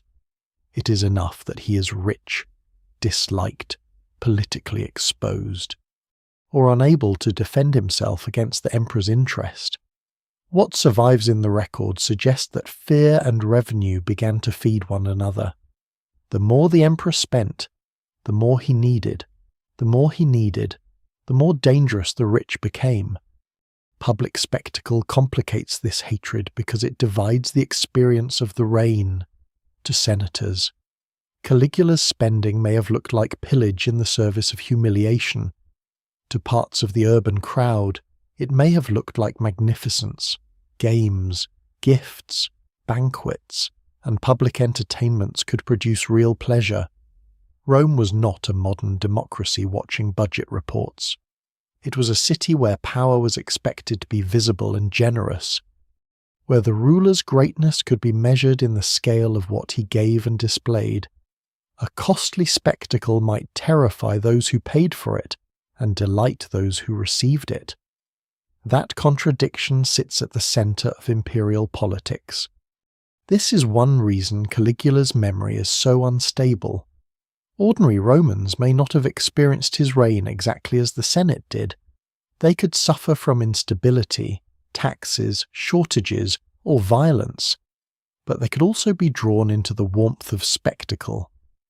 Ancient elite authors often distrust crowds and public entertainment, especially when those entertainments strengthen a ruler they despise. Their accounts may understate the appeal of Caligula's generosity because they are more interested in the degradation of the governing class. Scholars still debate the balance between popular support and elite terror during his reign, but no single explanation fully accounts for a ruler who could be both publicly dazzling and privately unbearable. The palace and the city become connected by invisible lines of extraction. Coin moves from provinces, taxes, estates, confiscated fortunes, and anxious donors into spectacles and monuments that advertise the emperor's greatness. Rome sees the glittering result, but the sources linger on the pressure beneath it. There is something almost alchemical in the process. Fear is turned into money, money into spectacle, spectacle into legitimacy, legitimacy into greater power, and power back into fear. If Caligula's reign has a fiscal logic, it may be this dark circulation. The most unsettling part is that the system did not depend on madness. It required only supremacy without restraint. A prudent emperor could use the same mechanisms gently enough to survive.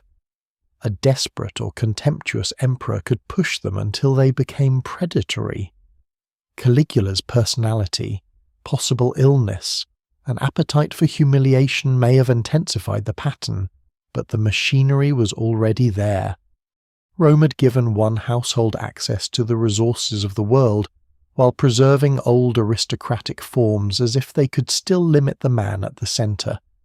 When Caligula needed money, those forms offered little protection.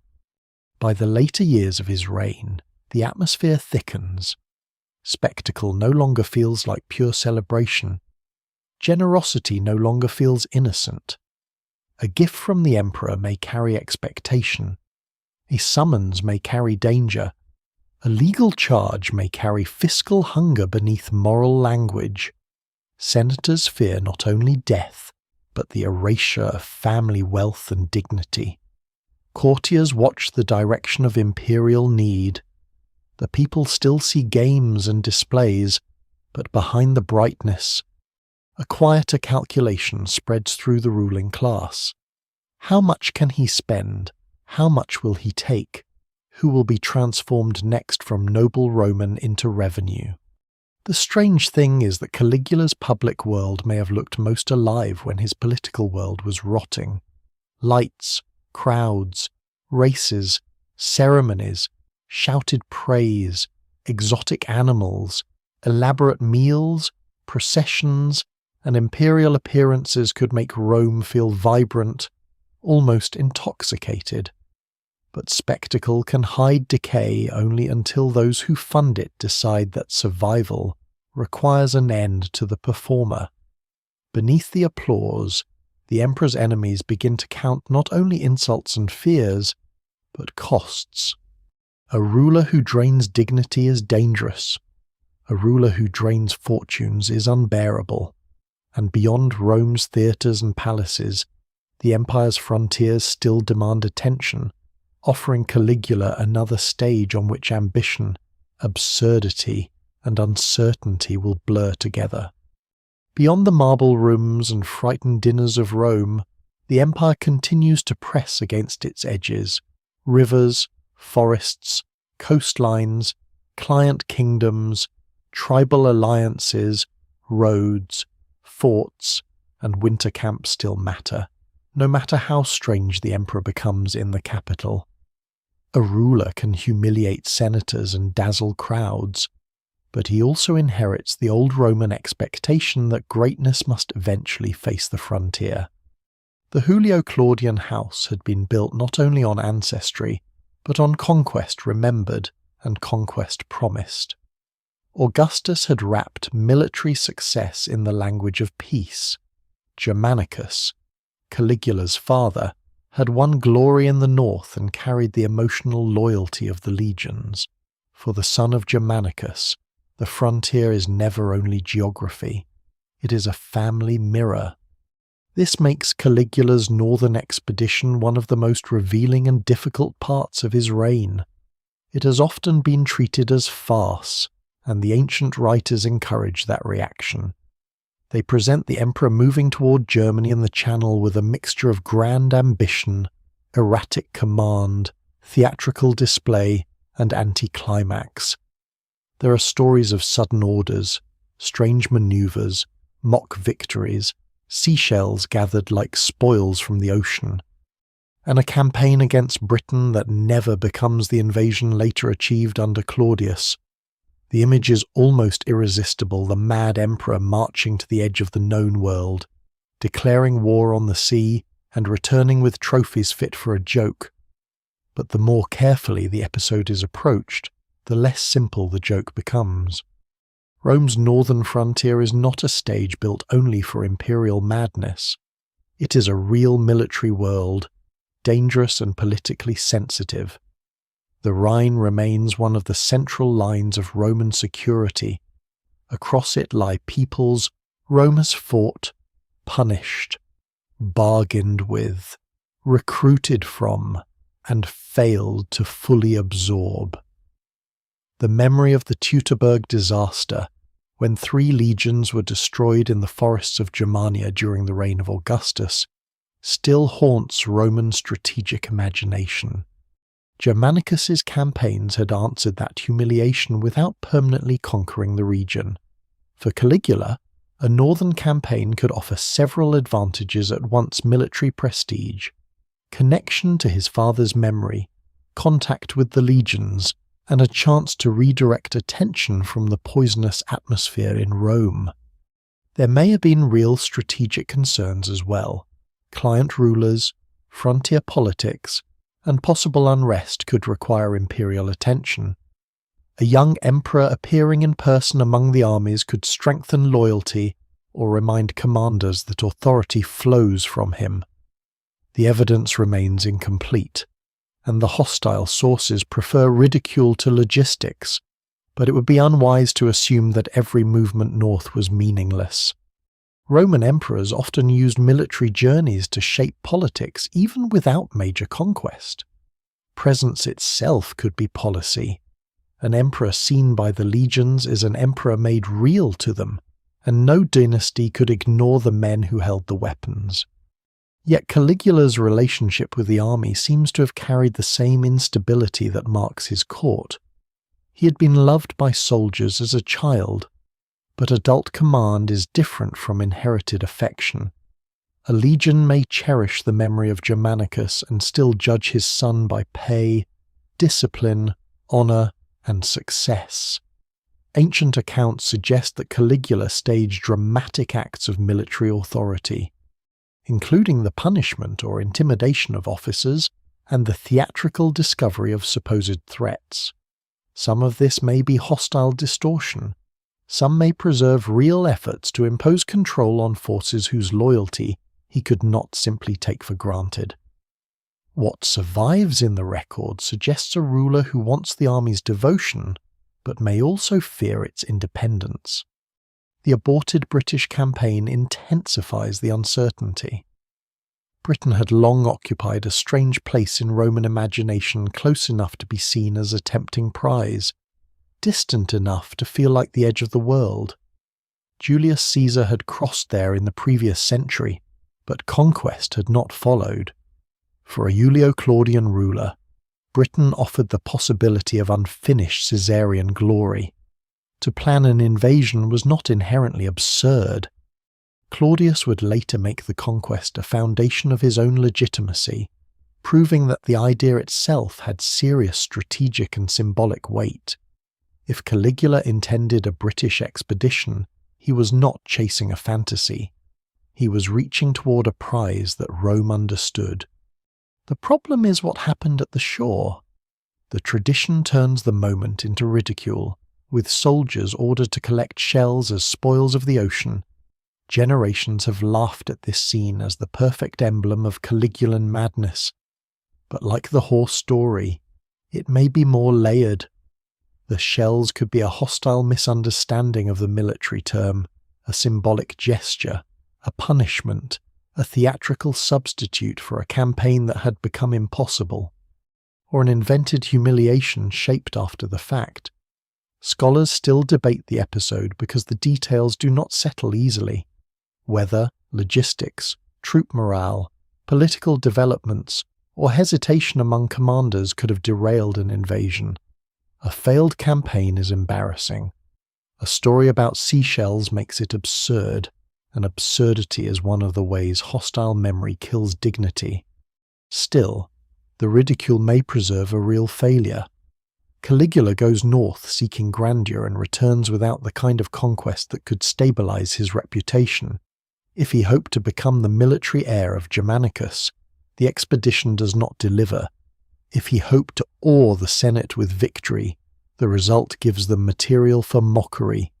If he hoped the army would become the secure foundation of his rule, the strange ending may have exposed the limits of theatrical command.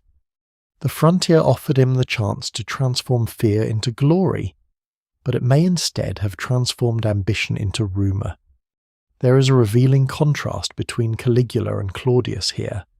Claudius, mocked for weakness before he becomes emperor, later uses the conquest of Britain to present himself as a serious ruler.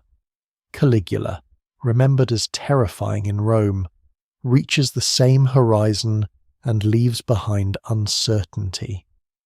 The difference is not simply personality, it is timing, preparation, military cooperation, political need, and the way success changes interpretation. Had Caligula crossed successfully and won even a limited victory, many of the same gestures might have been remembered as bold. Because the campaign collapses into ambiguity, they are remembered as madness. This is one of history's colder rules. Victory edits character. Failure exposes it to satire. A triumphant emperor can claim omens, symbols, and spectacles as part of destiny. A failed emperor sees those same things reclassified as evidence of delusion. Caligula's northern expedition becomes trapped in that reversal. Whatever serious purposes it may have had are buried beneath the stories that survived because they were too vivid to die. The seashells, like Incertatus, become shorthand. They allow later readers to feel that they understand him instantly, when in fact they may be seeing the polished surface of a political insult. And yet even if the farcical details are softened, the expedition still reveals something dark. Caligula appears unable to turn imperial theatre into durable military achievement. He can command attention, but not necessarily trust. He can perform supremacy, but the frontier demands coordination, patience, discipline, and the cooperation of men whose obedience cannot be reduced to applause. At the edge of the channel, the emperor confronts a kind of power less pliable than senators in a palace. The sea does not flatter, weather does not bend to costume. Armies can be ordered, but they must also be led. When Caligula returns from the northern world, the glamour of conquest does not rescue him. The military stage has added more strangeness to his legend, not the stabilizing glory he may have sought. Rome remains tense, the Senate remains humiliated, the treasury remains pressured. Religious danger still echoes. The emperor's image grows larger and less secure at the same time, as if every attempt to magnify himself only reveals how many people must pretend to believe. From this point, the question becomes harder and more modern in its unease. Was all of this the behavior of a diseased mind, a traumatized survivor, a cruel strategist, a young autocrat corrupted by worship, or some combination for which no ancient word and no modern diagnosis is quite adequate? To diagnose Caligula is to stand at a dangerous distance from both the man and the evidence. The temptation is obvious. His reign seems to invite modern categories: the cruelty, the lack of visible remorse, the manipulation of dignity, the appetite for domination, the grandiose self-image, the volatility, the possible paranoia, the theatrical blurring of reality and command. All of it appears, at first glance, to belong in the language of psychology. It is easy to say that he was a psychopath, or psychotic, or epileptic, or poisoned, or traumatized beyond repair. It is harder and more honest to admit that the dead cannot be placed on a couch. The ancient sources are not medical records, and the Rome that described his madness had political reasons to need him mad. This does not mean the medical question is useless. It means it must be handled like a fragile artifact. Caligula's behaviour, as preserved by hostile witnesses, is not ordinary misrule. Even allowing for exaggeration, the tradition suggests a man whose conduct became alarming in ways that Romans themselves struggled to explain. The severe illness in 37 CE remains the most obvious point of inquiry. A ruler falls gravely ill early in his reign, survives, and afterward appears changed in the memory of those who write about him. That sequence has encouraged theories of neurological illness, fever-related damage, encephalitis, epilepsy, post-illness psychosis, mood disorder, or some other disturbance that ancient observers could describe only through the broad and morally loaded language of madness. Epilepsy has often attracted attention because ancient biographical traditions mention physical vulnerability, sudden illness, and altered states in ways that some modern readers interpret through seizure disorders. Certain neuropsychiatric reconstructions suggest that a serious episode in 37 CE could have triggered lasting behavioral changes, perhaps including paranoia, emotional instability, or psychotic symptoms. But this remains speculative. The ancient sources do not provide the kind of precise observation needed for diagnosis. They do not give reliable clinical detail, duration, neurological signs, progression, or treatment history. They give a story shaped by moral outcome. The young hope becomes the monstrous ruler. Modern medicine can propose possibilities, but the evidence remains incomplete. Lead poisoning has also been suggested, partly because the Roman elite lived in a world where lead exposure was possible through pipes, vessels, cosmetics, pigments, and certain preparations. The idea is attractive because it offers a material poison beneath the moral poison of the rain. Yet here too caution is necessary. Lead exposure in the Roman world was real, but proving that it explains Caligula's conduct is another matter entirely. A toxin can damage the body without neatly producing a historical personality. Alcohol, medication, fever, sleep loss, stress, and neurological vulnerability could all interact.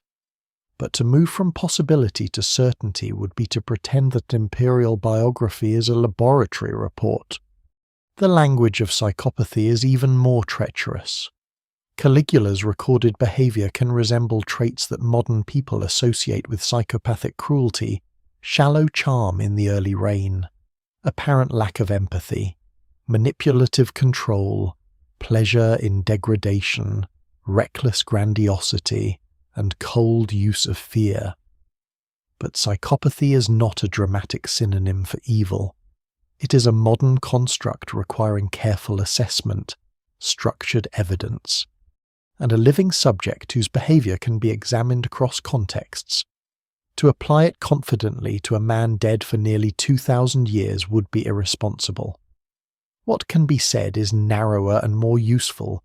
The hostile tradition attributes to Caligula behaviors that modern observers may experience as psychopathic, but those behaviors come through sources shaped by fear, elite resentment, literary convention, and political need.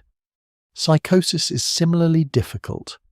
Caligula's divine claims, bizarre gestures, sudden cruelties, and apparent detachment from normal limits may look delusional. But an emperor is not an ordinary patient. A living ruler surrounded by flattery can make impossible claims and see them publicly obeyed. If everyone around him treats his fantasy as policy, the boundary between delusion and domination becomes blurred from the outside. Did Caligula believe he was divine in a literal, unshakable sense? Or did he use divinity as a language of supremacy? Did he lose contact with reality? Or did he force others to live inside a reality he controlled? No single explanation fully accounts for the evidence, because the same outward act could arise from illness, ideology, theatre, or calculation. Trauma offers another layer, though it too must not be turned into an excuse. Caligula grew up in a dynasty where family memory, political danger, and survival were inseparable. He learned that affection could become suspicion, and that public honour did not protect those close to the throne. A young man formed in such an environment might enter power with deep insecurity already built into his understanding of the world. Once emperor. He may have seen threats everywhere, not only because he was ill, but because Rome had taught him that threats were real. Paranoia is not always born from fantasy. Sometimes it grows in soil where betrayal has already been rewarded. Power itself may be the most important diagnosis, if diagnosis is even the right word. Absolute rule can imitate mental disorder because it removes correction. A private man with grandiose ideas is resisted by the ordinary limits of society. A ruler with grandiose ideas finds architects, priests, senators, guards, and treasurers trying to make them happen. A private man who humiliates others is shunned or punished. An emperor who humiliates others may be praised for his wit until the room is safe enough to hate him. The throne does not create every impulse, but it magnifies impulses that might otherwise remain contained. It turns mood into law, suspicion into trials, insult into policy, appetite into public expense, and self-image into religion. This is why Caligula's darkness should not be reduced to illness alone. Illness may have mattered, trauma may have mattered, personality may have mattered. The intoxicating structure of Roman monarchy certainly mattered. The hostile memory of aristocratic writers mattered too. Each explanation catches part of the shadow, then fails when asked to hold the whole figure. A purely medical Caligula risks turning victims into symptoms. A purely political Caligula risks ignoring real psychological disturbance. A purely propagandistic Caligula risks erasing the terror that led men to conspire against him. A purely monstrous Caligula gives the simplest answer and teaches the least. The more unsettling picture is of a young ruler standing at the intersection of all these forces. He may have been intelligent, wounded, medically vulnerable, cruel, performative, suspicious, and corrupted by a system that gave him divine proximity without human restraint. He may have discovered that fear worked faster than trust, and that absurdity could make powerful men expose their helplessness. He may also have been reshaped after death into a cleaner villain than any living person ever is. Scholars still debate the balance, and the debate itself is part of the truth. Caligula survives not as a solved case, but as a warning against certainty when evidence is damaged and power has left behind both real suffering and theatrical lies. By the final year of his reign, however, the people around him no longer need a diagnosis. They need an ending, whether they see him as mad, evil, dangerous, sacrilegious, or simply impossible to survive. The conclusion forming in the palace is practical. The emperor's mind may remain unknowable, but his body can be reached. The same corridors that carry servants, guards, messages, and ceremonies can carry conspirators. Caligula has spent years making others feel exposed. Soon, inside the machinery of his own palace, exposure turns back toward him. The final months of Caligula's reign have the feel of a room where everyone hears the walls straining but no one knows which crack will open first. By then, fear has become more than an emotion at court. It has become a method of government, a language of survival, and a climate in which even ordinary gestures can carry fatal meaning. Senators have been insulted, wealthy men pressured, sacred boundaries tested, officers mocked, and the emperor's image swollen until it stands above the forms that were supposed to contain it. No one around him can easily tell whether the next summons means favour, humiliation, confiscation, accusation, or death. That is the kind of uncertainty in which conspiracies grow. A conspiracy against an emperor is not born in a single moment of outrage. It requires layers of calculation.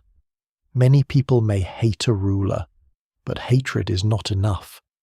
The emperor is surrounded by guards, servants, freedmen, informants, family members, clients, and men whose fortunes depend upon his continued breathing. To speak carelessly is to die early. To move too soon is to expose everyone. To wait too long is to become the next victim. In such a world, conspiracy begins as silence that changes texture. A look held too long, a complaint not reported, a private resentment tested against another private resentment. Men who have spent years flattering power begin to ask, without saying it plainly, whether power can be reached. The Praetorian Guard matters most because proximity is destiny in the palace. Rome's senators may preserve the language of ancient authority, but their swords do not stand at the emperor's doorway. The guard does. It exists to protect the ruler and, by existing so close to him, possesses the terrible ability to decide that protection has ended. Caligula seems to have misunderstood or deliberately challenged the emotional economy of these men. A ruler can command soldiers, but soldiers have memories. They remember pay, honour, insult, danger, and the difference between discipline and contempt. The sources preserve the name of Cassius Chaerea as the central blade in the plot. A tribune of the guard said to have endured repeated mockery from Caligula. The exact insults may be sharpened by later storytelling, but what survives in the record suggests that personal humiliation helped fuse private anger with political murder. Chaerea's role is revealing because it shows how Caligula's theatrical cruelty could turn against him. Humiliation is powerful when the humiliated person has no safe way to answer, but every act of degradation creates a debt somewhere in the dark. Senators may swallow insult because the emperor controls their careers and fortunes. Courtiers may laugh because the room demands laughter. Guards may obey because discipline binds them. Yet a guard who has access to the ruler's body occupies a different moral and practical position. The emperor can make him ridiculous in public, but cannot make himself invulnerable in private. A joke repeated too often near a sword may become a political fact. The Senate's relationship to the conspiracy is murkier. Ancient writers naturally place senatorial suffering near the centre of the story, and some senators likely welcomed, encouraged, or at least understood the need for removal. But a coup is not the same thing as a restoration. Many aristocrats feared Caligula, yet fear of the emperor did not automatically produce agreement about what should replace him. Some may have dreamed of reviving republican forms. Others may have wanted a more manageable princeps. Others simply wanted to survive the current one. Scholars still debate how organized the senatorial dimension really was, because the aftermath suggests confusion rather than a fully prepared constitutional plan. Men could agree that Caligula must die without agreeing on the world that should follow him. That uncertainty made the assassination even more dangerous. Killing Caligula was not like removing a magistrate at the end of a term. It meant tearing open the central fiction of the empire that the ruler's power was lawful, stable, and continuous. If the emperor could be butchered by his protectors, then everyone had to confront the truth that the Roman state now depended on force hidden beneath ceremony. The old republic had collapsed in civil war. Augustus had covered the wound with brilliance. Each emperor after him had to keep the covering in place. Caligula, by pushing power toward naked domination, may have made the covering too thin. The conspirators, by killing him, ripped it in public. The date is January 24th, 41 CE. Caligula is attending games connected with the Palatine, moving between performance and palace, between the public world where emperors are seen and the private passages where they are vulnerable. The setting is almost too fitting. His reign has turned politics into theatre, and now the theatre gives way to the corridor. The ancient accounts differ in details, and the evidence remains incomplete, but the broad outline is clear enough. The assassins wait for a moment when the emperor is separated from the full safety of public visibility. The first blow comes from within the circle that should have defended him. Others follow. The body that had demanded divine honours is suddenly a human body surrounded by men with weapons. The murder does not end with a clean political solution. It releases chaos. The assassins may have imagined that the death of Caligula would bring back senatorial control, or at least make room for a decision shaped by the old elite. But history does not pause politely for constitutional theory. The Praetorians move through the palace, in the confusion. Claudius, Caligula's uncle, emerges not as the obvious architect of the future, but as the available survivor of the imperial house. Later tradition tells the scene with a kind of dark irony the man long underestimated, mocked for weakness, found and elevated by soldiers while senators talked about liberty. Whatever the exact details, the result is devastating to any dream of restoring the Republic. The Guard does not merely kill an emperor, it helps make the next one. This is the final humiliation of the senatorial class in Caligula's story. They suffered under a ruler who mocked their dignity, but when he died, they could not reclaim the state from the military logic beneath the principate. Claudius's accession shows that the empire cannot simply step backward through a dead man's blood. The machinery has changed too much. The army, especially the Praetorian Guard, has learned its own importance. The imperial family remains the easiest vessel for legitimacy. The people of Rome may fear chaos more than monarchy. The Senate can denounce tyranny, but it cannot command events with the authority it once imagined it possessed. For the conspirators, the act itself becomes morally easier to defend because Caligula's memory can be shaped into necessity. A ruler who has threatened the sacred, emptied dignity, punished unpredictably, and made his own guards hate him can be presented as a man Rome had to remove. That may be true, it may also be incomplete. Personal revenge, institutional fear, class resentment, and political opportunism all travel under the noble cloak of liberation. No single explanation fully accounts for the assassination because the emperor had created too many enemies for their motives to be pure or identical. A hated ruler attracts moral language after death, but the hands that strike him are still human hands, carrying human injuries and ambitions. The corridor therefore closes one mystery and opens another. Caligula's life ends, but the struggle over his meaning begins at once. In practical terms, he is gone. In historical terms, he becomes more powerful dead than alive, because memory can make him larger, simpler, and more useful than a living man ever was. The senators can pour their fear into him. Moralists can turn him into a lesson. Later emperors can be measured against him. Readers centuries away can use his name whenever power seems to rot into spectacle and contempt. Yet beneath the symbol remains the harder question that has followed him from the beginning. How much of the monster was the man? How much was the throne? and how much was created by those who survived the corridor and told the story afterward. After the corridor, Caligula becomes easier to use than to understand. A living emperor is complicated by breath, habit, contradiction, fear, charm, illness, calculation, and the shifting needs of every room he enters. A dead emperor can be arranged. His statues can be altered, his honours reconsidered, his acts condemned, his name turned into a warning, his memory placed where later generations need it to stand.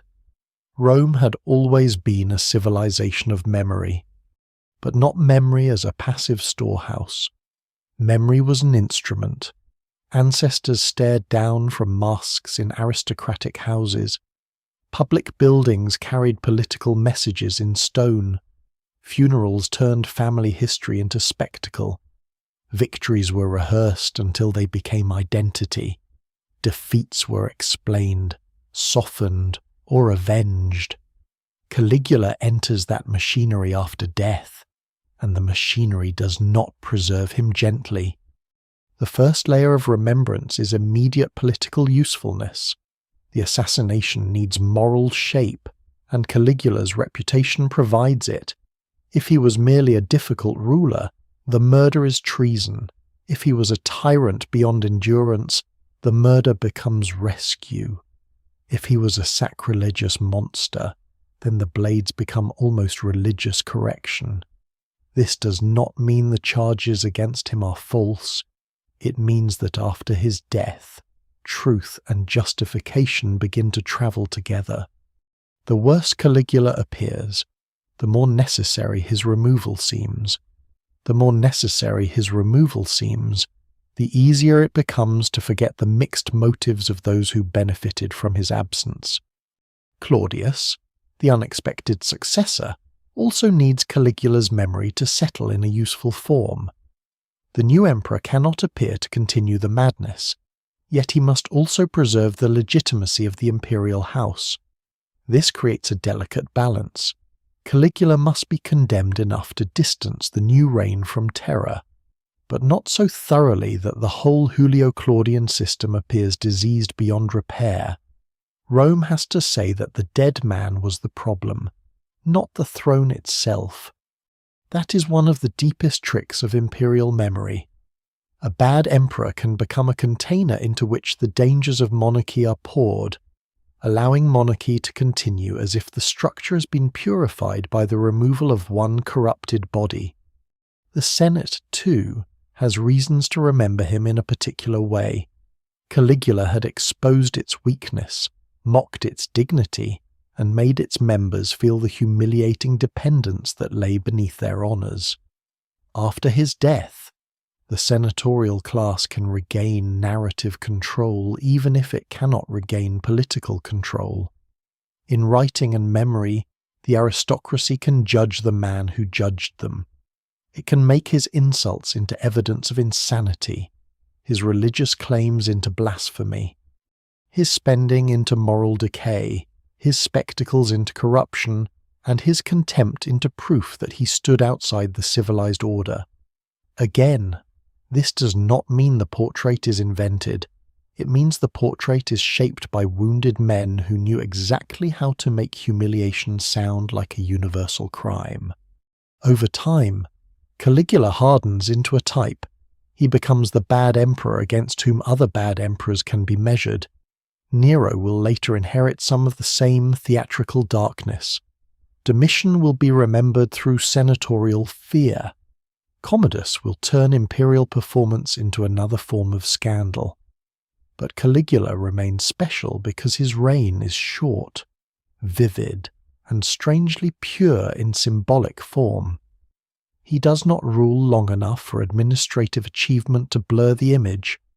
He does not leave behind a complex legacy of reform and catastrophe that forces balance. He burns through the record like a flare-adored beginning, sudden darkness, divine pretension, cruelty, absurdity, murder. The shape is irresistible to storytellers. That shape is also dangerous. It tempts every age to find in Caligula exactly what it already fears. Moralists see uncontrolled appetite. Political thinkers see absolute power stripped of restraint. Psychologists see a case study they cannot ethically diagnose. Popular imagination sees madness in purple clothing. Skeptical historians see the revenge of hostile sources. Each view catches something real and misses something essential. No single explanation fully accounts for the emperor who emerges from the evidence. He's not safely reduced to illness, though illness may have mattered. He is not safely reduced to propaganda, though propaganda certainly shaped him. He is not safely reduced to tyranny, because tyranny itself requires human texture, fear, memory, desire, insecurity, theatre, and opportunity. The most sobering possibility is that Caligula was not an exception to Rome so much as an exposure of Rome. He showed what could happen when a political system placed sacred aura, military command, legal power, financial access, and social supremacy into one young body without reliable restraint. He revealed how quickly old Republican honours could become decorations around obedience. He revealed how fragile senatorial dignity was when the emperor chose to laugh at it. He revealed that the same crowd that loved generosity might live beside fear if spectacle remained bright enough. He revealed that divinity, once brought too close to living power, could become not reverence, but coercion. And yet the man himself remains out of reach. Behind the symbol there was a child once called Little Boots, a survivor of a family consumed by suspicion, a prince welcomed with wild relief, a patient who recovered from a grave illness, a ruler who learned that fear could be staged, a young man who may have believed too much in his own image or may have used that image with cold intent. What survives in the record suggests cruelty, arrogance, and real danger. It also suggests distortion, simplification, and the old Roman habit of turning political trauma into moral biography. Scholars still debate where the human being ends and the literary monster begins. That is the dark truth about Caligula. It is not that he was secretly innocent, nor that every infamous story must be believed. It is that his legend sits at the intersection of several frightening truths at once. People can be damaged and still responsible. Illness can complicate a life without excusing brutality.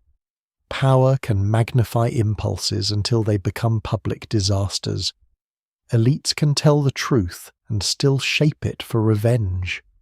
A society can create a ruler's conditions and then pretend the resulting monster fell from the sky. Caligula's name survives because it gives a face to absolute power, but the face is cracked, stained by memory, and lit from too many angles. The corridor beneath the palace is therefore not only an ending, it is the moment when a living contradiction becomes a permanent myth. Rome kills the man, then preserves the warning. Later centuries inherit the warning and often forget the uncertainty. They repeat the horse, the god costumes, the cruelty, the madness, because those images are easier to hold than the harder question beneath them. Was Caligula born a monster, made unstable by suffering and sickness, corrupted by a throne that mistook obedience for truth, or transformed after death by writers who survived him? The answer may be that history, in its most uncomfortable form, does not choose one. It leaves him where he has always been, half man, half mirror, reflecting not only the darkness of one emperor, but the darkness that gathers whenever power escapes the reach of ordinary human limits. The story slows there, not because the mystery is solved, but because the survivor light has thinned. Caligula is gone. The palace changes hands. New ceremonies begin. New fears take shape. Rome continues, as Rome always seems to continue, absorbing shock into ritual, murder into succession, scandal into memory. The stones remain under the feet of men who must pretend that the world has become stable again. But somewhere behind the official movement of history, the smaller image remains a child in soldier's boots, carried through a camp that loved him for what he represented before he understood the burden of being loved by Rome. That image does not erase the cruelty. It does not soften the terror that later witnesses remembered. It only widens the silence around the man. Before the monster, there was a symbol. Before the tyrant, there was a survivor. Before the god-emperor, there was flesh vulnerable to fever, grief, fear, and ambition. Ancient history often reaches us this way, not as a clear voice, but as a room after the speaker has left, chairs overturned, lamps still warm, a stain on the floor, fragments of testimony from people who hated, feared, admired, or needed the dead to mean something. We walk through that room centuries later and try to decide what happened, knowing that every answer is partly built from absence. Caligula endures because he asks a question that outlives Rome. How much evil belongs to a person, and how much belongs to the structures that teach that person there will be no consequence? How much of a tyrant is born in the mind, and how much is summoned by applause, obedience, fear, and silence? The past does not answer cleanly. It leaves warnings instead. And so the final image is not the horse, or the throne, or the divine costume, or even the corridor of knives. It is Rome itself at dusk, its temples and palaces catching the last light, beautiful and dangerous, a city capable of worshipping power and then claiming surprise when power becomes monstrous. In that fading light, Caligula remains what history made him a name, a wound, a mirror, and a shadow moving through the ruins of human certainty.